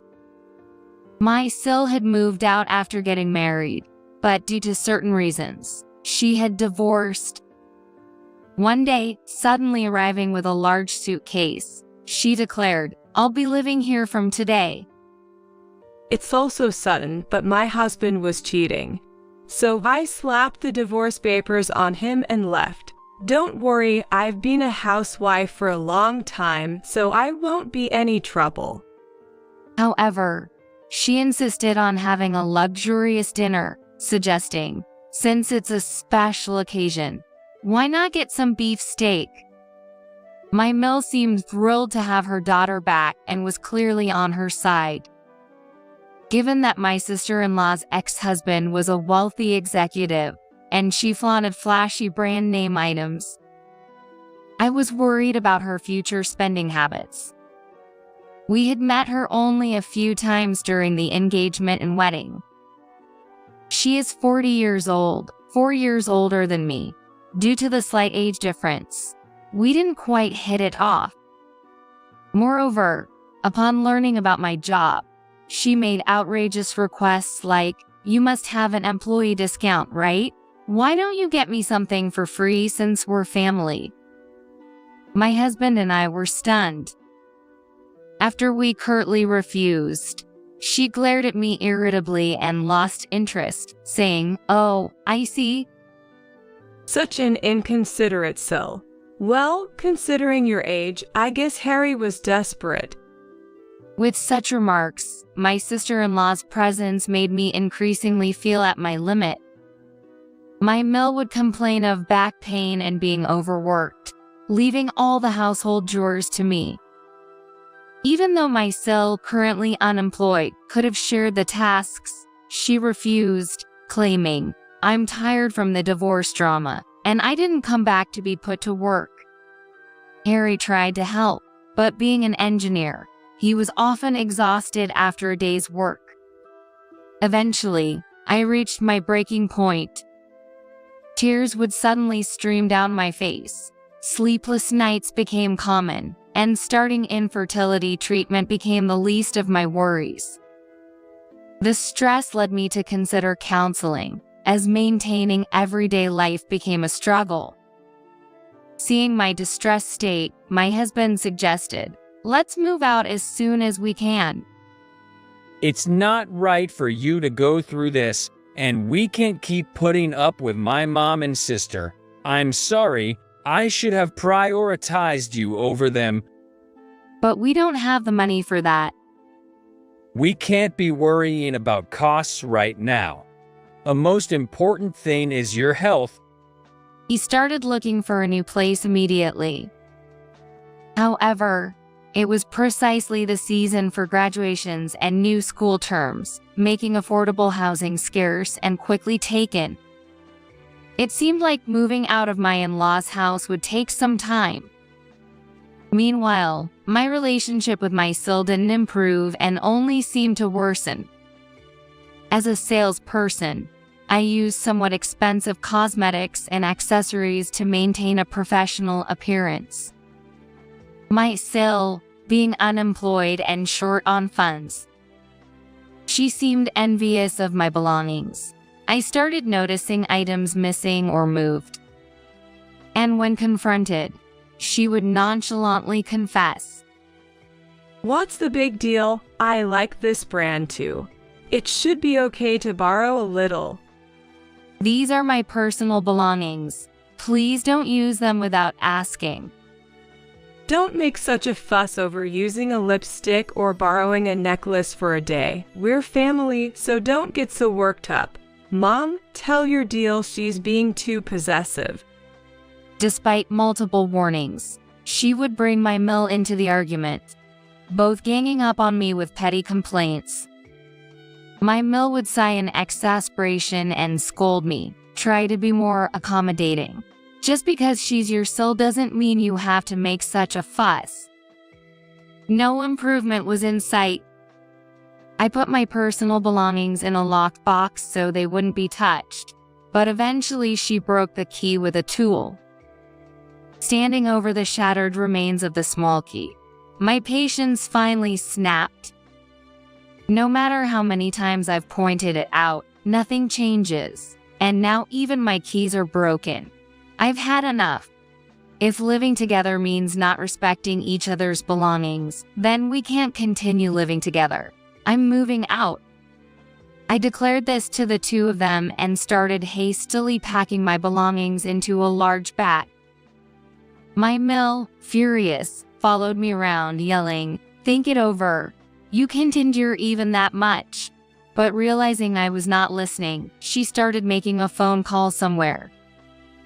The call was to my family home, unbelievably. Whether my mom picked up the phone or not, I could hear her lodging a complaint. "What kind of upbringing have you given your daughter?" I couldn't catch how my mom responded, but soon after, I got a call. Was that call just now from your mill, Harry's mom? She said something really odd. Emily, are you okay? Are things not going well with your mill? My mom seemed to get more worried about what my mill said, but she was furious when I explained the reason. She told me, "Come back home immediately." My husband, upon hearing about the situation later, also suggested, "Once we find a new place, I'll come to pick you up." Encouraged by this, I began to prepare in earnest and left my in-laws' house the next day. Needless to say, none of them came to see me off or tried to stop me. I planned to collect my belongings from my in-laws' house while commuting between my parents' home, my in-laws, and work. A few weeks later, as I was cleaning at my parents' house in the morning before my afternoon shift, the home phone rang. My mom checked and, with a puzzled look, picked up the receiver, saying, "It's your mill." Watching my mom on the phone, she soon made a strange face and signaled to me. Apparently, my mill was saying something odd on the phone. When she put it on speaker, a familiar loud voice, sounding quite pleased with herself, burst through. Life's going to be tough from now on, huh? Who would have thought she'd end up like that? Well, who exactly is having a tough time? What exactly are you talking about? So, deal, my deal. What goes around comes around. Your foolish daughter caused a major accident because the brakes failed. We looked at each other, bewildered. I hadn't caused any accident. In fact, I hadn't even stepped out of my parents' house since this morning. My Mill, even more delighted, kept talking. And to think she caused a major accident right before going to work. It's her own fault for not quitting. It's really strange, isn't it? There were too many questionable points, and none of it made sense. I interrupted her tirade, addressing the speaker. Deal, you mean me, right? I'm fine, though. What accident are you talking about? What? No way. What do you mean? My Mill was clearly flustered. It was a bizarre claim for a prank call. I pressed for meaning, but she was just panicking. Why are you all right? If it's not your accident, then whose is it? While we were going back and forth, my husband, Harry, appeared at my parents' house, visibly agitated. He rushed over and grabbed my shoulders, checking if I was okay. Then, he showed a relieved smile. Emily, I'm so glad you're safe. What's going on? Between your mom and you, what happened? When I asked, Harry suddenly said, my sister was in an accident. Your sister? I'm just glad Emily wasn't involved. We're heading to the hospital now. Can you come with us? Hearing that from my husband, I nodded without hesitation. We took the afternoon off work and rushed to the hospital. When we arrived at the hospital, we were told that my Sil was still undergoing treatment, but her life was not in danger and she was fully conscious. My Mill, who was panicking, had also arrived, and we all were immediately relieved by this news. Then, we went back and forth between the hospital and the in-laws' house, preparing what was necessary for Linda's hospital stay until her treatment was completed. When Linda was moved to her hospital room, she was exhausted, lying in bed in a pitiful state. She was able to have a conversation, so my husband went over to her and started to listen to her story. This morning, when I was getting in the car to go to work, the brakes stopped working on the way and I crashed into a utility pole. I heard no one else was involved, but is that really true? Yes, it was on a street with no pedestrian traffic, so no one else was caught up in it, but your back is. We had already heard about the after effects of the injuries from the accident she caused herself. Thanks to quick rescue efforts, Linda managed to survive but had severely injured her back. As a result, she's now paralyzed from the waist down. She can't move her legs or walk, and living on her own is out of the question. And it seems almost certain that this paralysis will remain as a lasting after effect. As the doctors explained this to Linda, she said, I can't believe it, how can this happen? And I'll sue the maintenance company, trying to lash out in tears. But since she could only move her upper body, my husband was easily able to restrain her. Indeed, the brake failure seems like it could only be due to poor maintenance. I suddenly noticed that Susan, my Mill in the corner of the room, had turned pale. Susan, are you okay? Despite the terrible situation, I couldn't harbor any resentment. She looked like she might faint, so I was worried, but Susan didn't say anything even when I spoke to her. Then, my husband asked, do you have any idea about this? His voice was so cold and stern that it surprised me. I'm asking if you know anything about the car accident. Susan, blue-faced and shaking, said no, and she shook her head. No matter how many times he asked, the answer was the same. No, I don't know, she denied, but a bad feeling was growing inside me.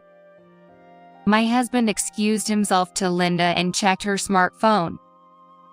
All the family cars are equipped with dash cams, and footage from several weeks can be reviewed through a dedicated app. When he pulled up the data from Linda's car and pressed the play button, we were about to witness something shocking. "Isn't this Susan?" The lights in the garage turn on, and my Susan appears.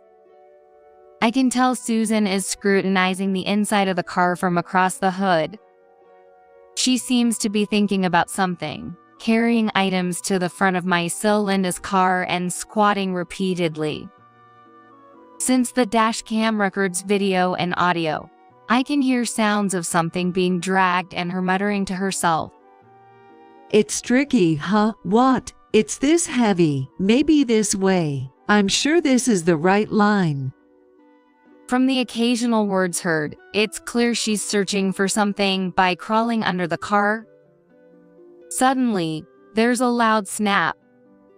She's cutting something under the car. Both Linda and I immediately understand what she's doing, and we can feel the blood draining from our faces. Confronted with the footage, Susan starts to tremble all over. From her voice in the video, terrifying words can be heard. "This will send that deal straight to hell." I finally understood her attitude when she called the family home.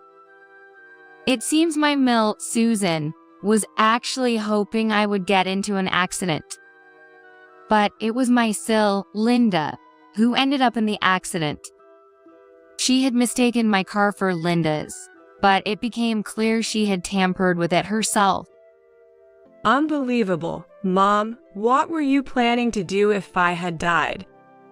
Linda, furious, confronted Susan, who blurted out in panic, "I couldn't tell the cars apart." There was a reason Susan mixed up the cars. As it turns out, Linda and I coincidentally had the same model and color of car. It is a standard black compact. The mix-up came to light the day she moved back in, and we were both quite shocked. Since my parents' home had no parking space, my car was always left at my in-laws.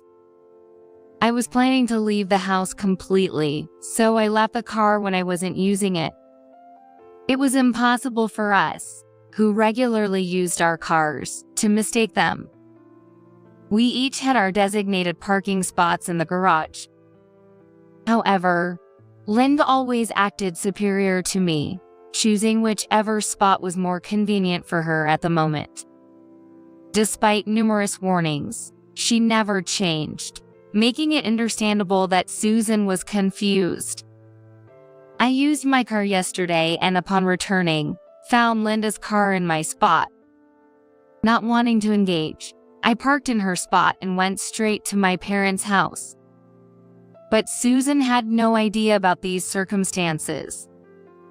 Not being familiar with cars, she unknowingly tampered with it. Linda is sobbing bitterly, blaming her mother. "You're the one at fault for not checking properly." Susan, perhaps panicked, starts to lash out nonsensically. "It's your fault for not parking in the right spot. What are you going to do now that you're in this condition?" What am I going to do? It's my fault. It's not an accident. It's an incident you caused, Mom. Their shouts fill the hospital, creating a chaotic scene. My husband took me out of the room for a moment, and, given that it was clear Susan had intentionally tampered with a car, called the police.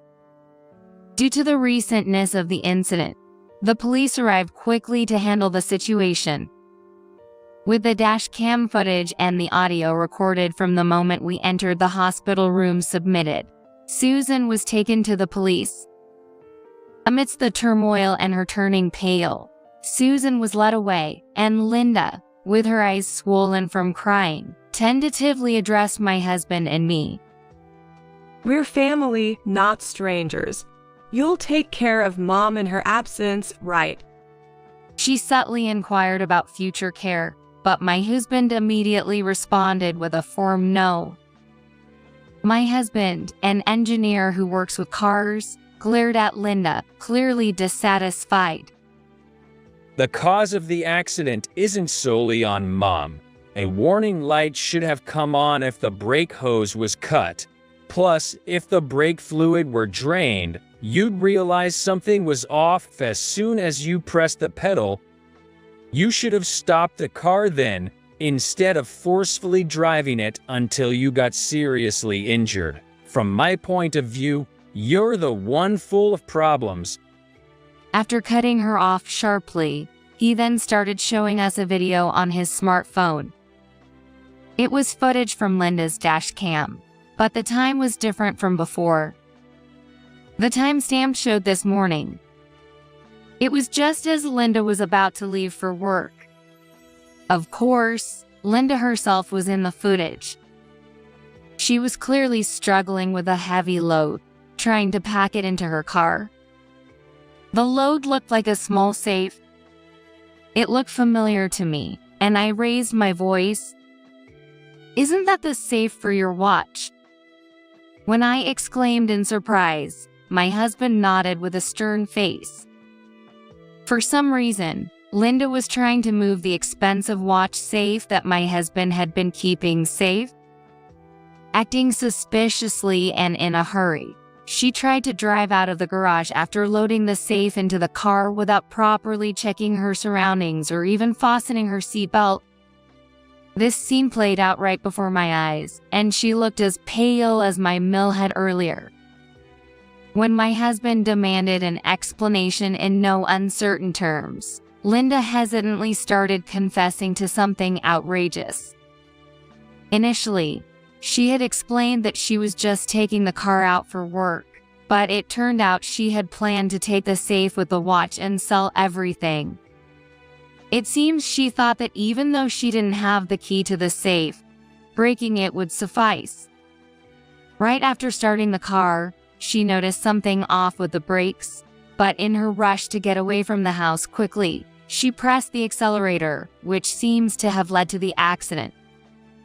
Linda cried and tried to explain, but my husband looked down on her disdainfully.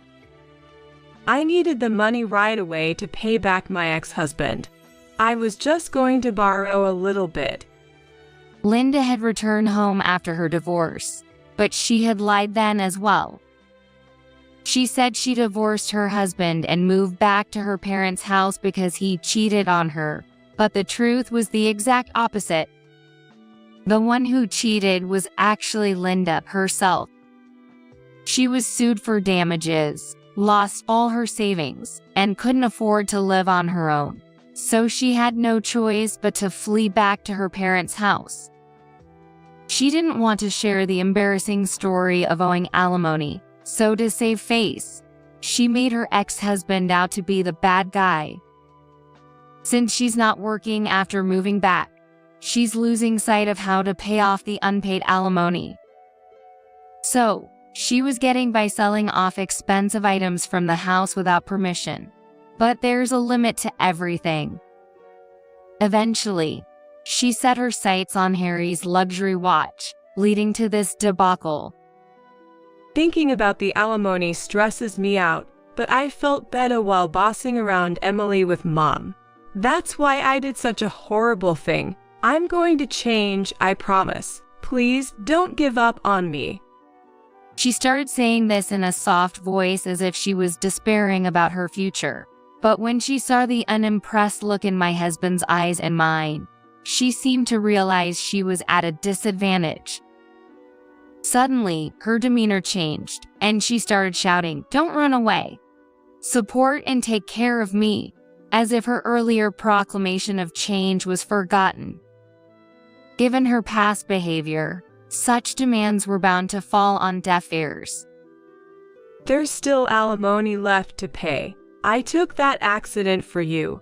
Ungrateful wretch, ruining someone's life. You guys should pay the money instead. My husband and I listened in silence, but as she grew tired, her panting became more and more incoherent. She made such a commotion that several nurses rushed in, prompting my husband and me to leave the room. We nodded to each other, agreeing never come back. Later, the police conducted inquiries, asking if anyone besides my husband was knowledgeable about cars. What my mill did was nothing short of criminal, and her arrest was inevitable. However, it was still unclear how someone who neither drove nor had any knowledge about cars could come up with the idea to cut the brake hose, let alone how she prepared the tools for it. But neither my husband nor I could think of anyone who fit the bill. A few days later, the investigation revealed a surprising truth. It turned out my mill had been paying a significant amount of money to a young man she met before we got married. The man was a notorious figure who targeted older women, pretending to date them to swindle money. My mill, cutting into her inheritance and living expenses from my fill, poured money into dates with this man. As her savings dwindled and life became harder, she proposed moving in with us, hoping to be supported. Unsatisfied with just that, she attempted to collect money under the guise of rent or gratuity. However, after we repeatedly refused to pay, claiming it was not part of our agreement, she desperately turned to the man for advice. That's when he suggested something dreadful. If your deal dies, your son, being her husband, would get the insurance money. With that, we could live it up in fancy hotels and have fun every day. My mill had long been under the young man's influence and, egged on by him, bought the specified tools and carried out his plan.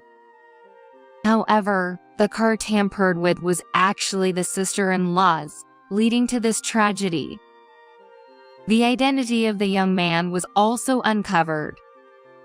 Though interrogated, he denied everything, saying, "We talked, but it was all jokes, and I didn't tell her what to buy or give any instructions." He also repeated that while he did go on date-like outings with my mill, there was no romantic relationship. She was merely a source of money for him. I wasn't serious, so I wouldn't incite criminal behavior, he claimed.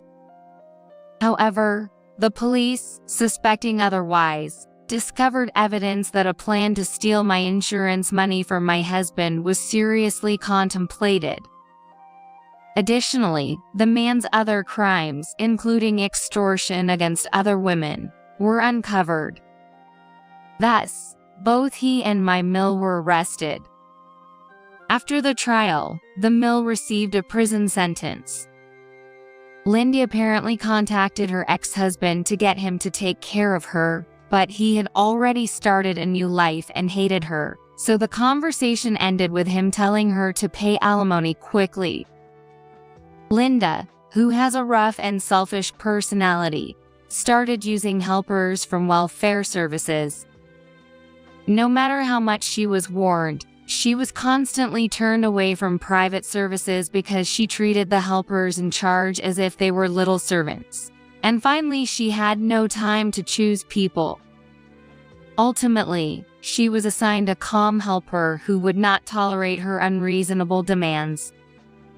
Despite her frequent requests for someone warm, with human kindness, no one willing to replace the efficient but cold helper appeared. The assignment became permanent. My life also saw changes.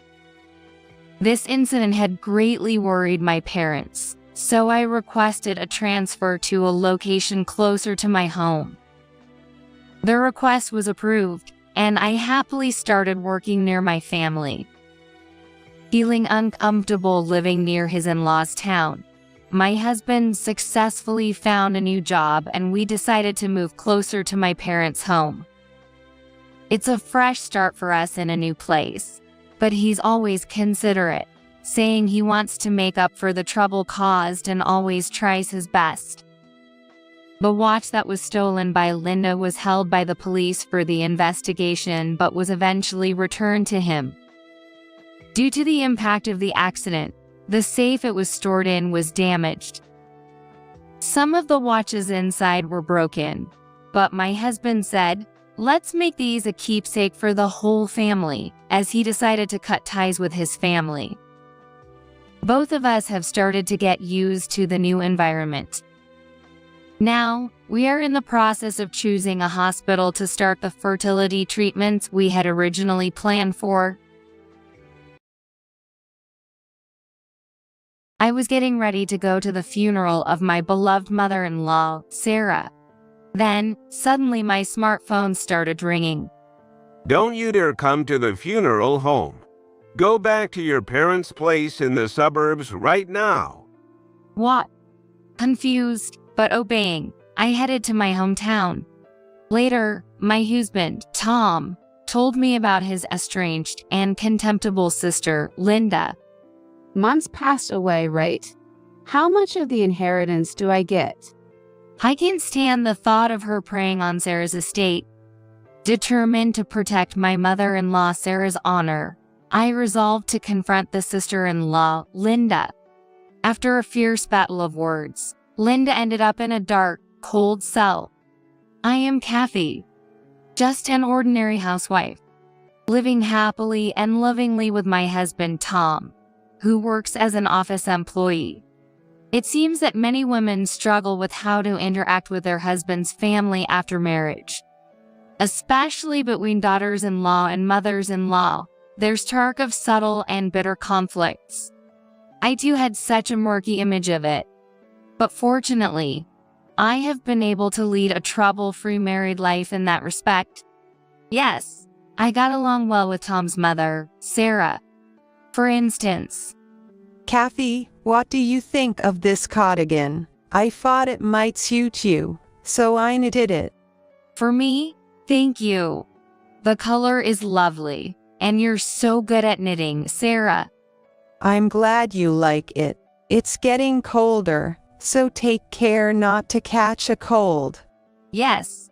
Oh, Sarah, if you don't mind, could you teach me how to knit sometime? And so on. Sarah's smile was always filled with kindness.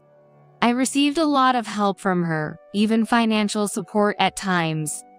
I loved my kind mother-in-law so much, thinking of her as my second mother. But then, Kathy, Mom passed away in the hospital. I just heard about Sarah's passing the other day. I was so shocked by her death that I couldn't eat for a while.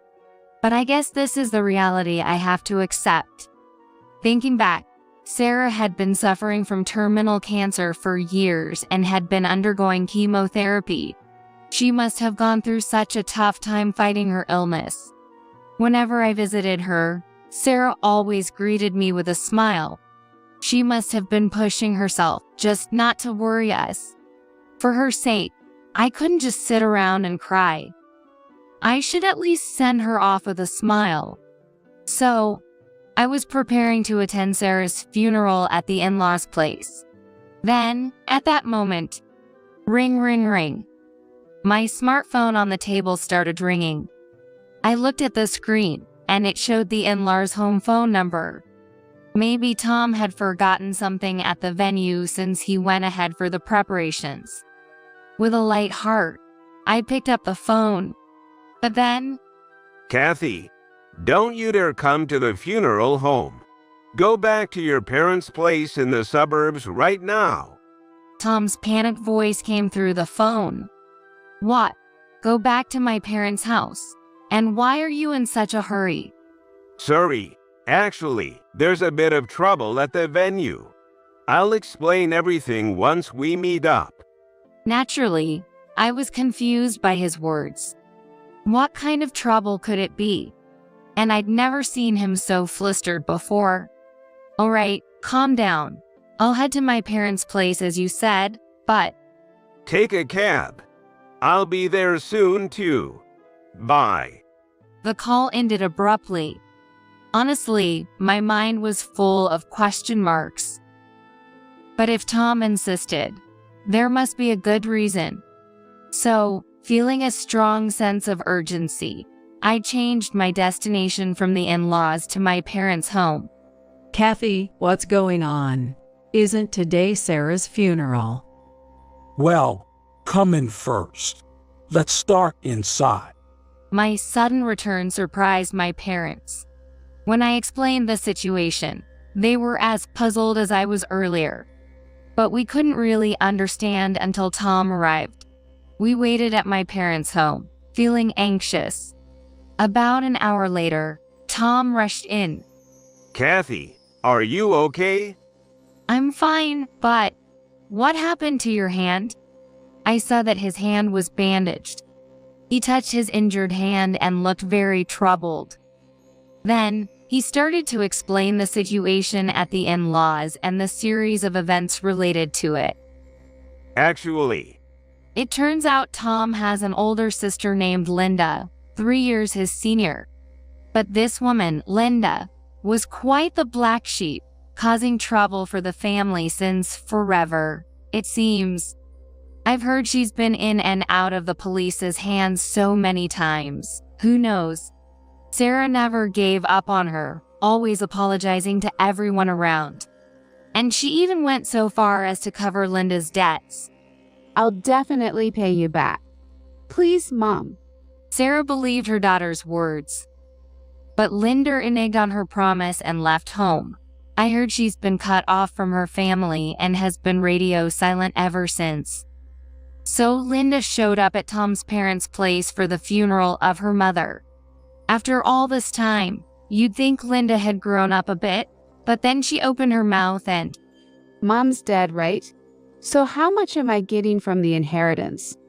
Tom was, of course, furious. Is that the first thing you say after your mom passed away? He then loudly informed her that she had long been written out of the will. And then he told her that for Sarah, the daughter wasn't Linda anymore, but Kathy. In other words, me. How, Kathy? Who's that? How can she inherit anything when her own daughter gets nothing?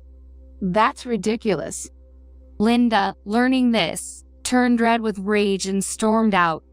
She grabbed Tom's phone, hurled some nasty words at us as a couple, and then left her parents' place, driving off.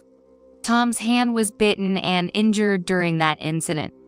I locked the phone remotely right away, but I'm afraid she might have gotten our address and seen Kathy's face from the photos and contacts. I can't believe this. I was speechless after hearing Tom's story.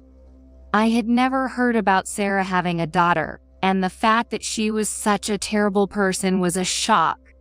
I'm sorry for keeping my sister a secret. It's just family stuff, you know. Tom apologized with a pained expression. We encouraged him while thinking about what to do next. Maybe we should stay away from the house for a while, just in case. The address here hasn't been leaked, right? Yes, it's not in my phone. So, for safety, we decided to stay at my parents' place in the suburbs. The next day dawned. The sun rose, and I could hear the birds chirping. I'm off to work. Call me on the spare phone if anything happens. Okay, take care. I waved Tom off to work with a smile. But inside, I was a bundle of nerves. What if Linda shows up? What if she attacks me? These fears tormented me constantly. Whenever I closed my eyes, I saw Linda raging at the family home. However, life at my parents' place turned out to be quite peaceful. Days passed, 2, then 3, without anything unusual happening, and peaceful times continued. The anxiety and tension that had been troubling me gradually melted away, and now it had significantly lessened. I wish this whole issue with Linda would just vanish. I was starting to think more optimistically little by little. That's when things started to shift. Excuse me. Are Tom and Kathy here? That day, a local police officer came to my parents' house. What's the matter? I asked hesitantly, feeling a sense of dread. And as often happens, my bad feeling was right on target. Apparently, there had been a burglary at our own house. They had just received a call from the scene. I contacted Tom, and we rushed our own home together. When we got there, sure enough, the place was ransacked. Every drawer was opened, as if a storm had blown through. Is anything stolen? Well, prompted, we started checking around the house with the police officer. But it seemed like our valuables, like the bank books, were safe for now. Meanwhile, several $100s in cash that should have been in the drawer was missing. According to neighborhood inquiries, residents had spotted a suspicious woman several times in the past few days. That woman was seen in front of our house, yelling, "Come out and give me back my money." Tom, could that be? Probably. No, almost certainly Linda. Tom nodded, looking into my eyes. We explained the recent incident with Linda to the police, including the disruption of Sarah's funeral, the stolen smartphone, and Tom's injured hand. The police were relatively swift in their response. Probably because we had already filed a report about the smartphone. Afterward, we went to the police station for more detailed questioning and managed to return home as the evening set in. The burglar was caught soon after. Indeed, it was Linda, the sister-in-law. According to the police, she had brazenly stayed at a nearby hotel after the crime. It seems she got the boot while casually getting a room service massage. Of course, all those expenses were paid with the money stolen from our house. While she admitted to the crime, she denied the burglary aspect. The details were unclear, but it seemed that family-related crimes were not so straightforward. Anyway, we were called back to the police station. Led by an officer, we were ushered into a room. There, a woman with a bunch of body piercings sat in a chair, her face set in a sulky expression. As soon as she saw us, she burst out, "Come on, Tom. Doing this to your own family, seriously, that's just messed up." Linda was not remorseful at all. In fact, she didn't seem to think she had done anything wrong. She probably maintained this attitude throughout the police interrogation. According to her, she didn't break into the house with the intention of burglary. She came to talk about the inheritance, but since we were never home, she had no choice but to break in through a window. As for the stolen cash, she claimed it was just to cover her nearby accommodation expenses. In other words, in her mind, it was all our fault. What a convenient and selfish way of thinking. To think that such a dangerous person bore a grudge against me. What would have happened if I had encountered her alone? The thought made me shudder. Meanwhile, Tom and Linda were locked in a fierce argument. After years of absence, you show up acting like family. That's just appalling. And give me back my phone. Fine, I'll return it. You locked it so quickly I barely got to use it. Just like you. Anyway, family is family, right? Mom and I cut ties with you long ago. So the inheritance has nothing to do with you. Yeah, right. Leaving money to someone who's not her real daughter instead of her own. Was that old lady senile or what? Don't talk nonsense. Before I knew it, I was shouting. I just couldn't tolerate Sarah being insulted like that. In response, Linda glared at me with displeasure and said, "You must be that Kathy woman. The one who took the inheritance that was supposed to be mine, huh?" I didn't take anything. I didn't even plan to. It's just... Just what? Linda advanced menacingly. Embarrassingly, her glare made me cower. The words I wanted to say hid in the back of my throat. Seeing my fear, Linda snorted disdainfully, smirking triumphantly. Then, a police officer who was present coughed and interjected. "Let's all calm down. It seems there's a lot to discuss. So please, have a conversation among the family members first." He must have judged it to be a family matter from our interaction. "We can deal with the report and other matters afterward." With that, he managed to defuse the situation. Later, We arranged for a formal meeting at the in-laws' home. In a room covered with carpets, Sarah's relatives gathered around a large table in a tense atmosphere. Linda was the first to speak. If you divide the inheritance, I'll consider all past offenses forgiven. You should be grateful for my generosity, huh? Linda's brazen behavior was as relentless as ever. Well, that's to be expected. A person who hasn't changed in over a decade isn't going to change in just a few days. Hand over the inheritance. Drop the police report. She was unwavering in her self-righteousness, repeating it over and over.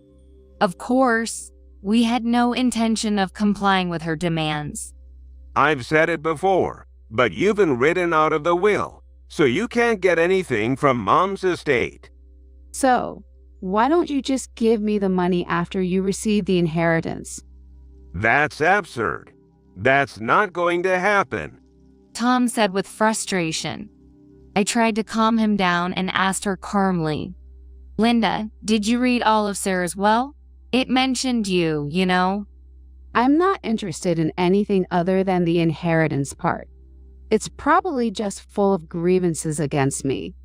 No, Sarah was worried about you. She also had regrets. Then all the more reason to give me the property, right? Linda snorted dismissively. I was boiling with anger. At the same time, I was deeply saddened.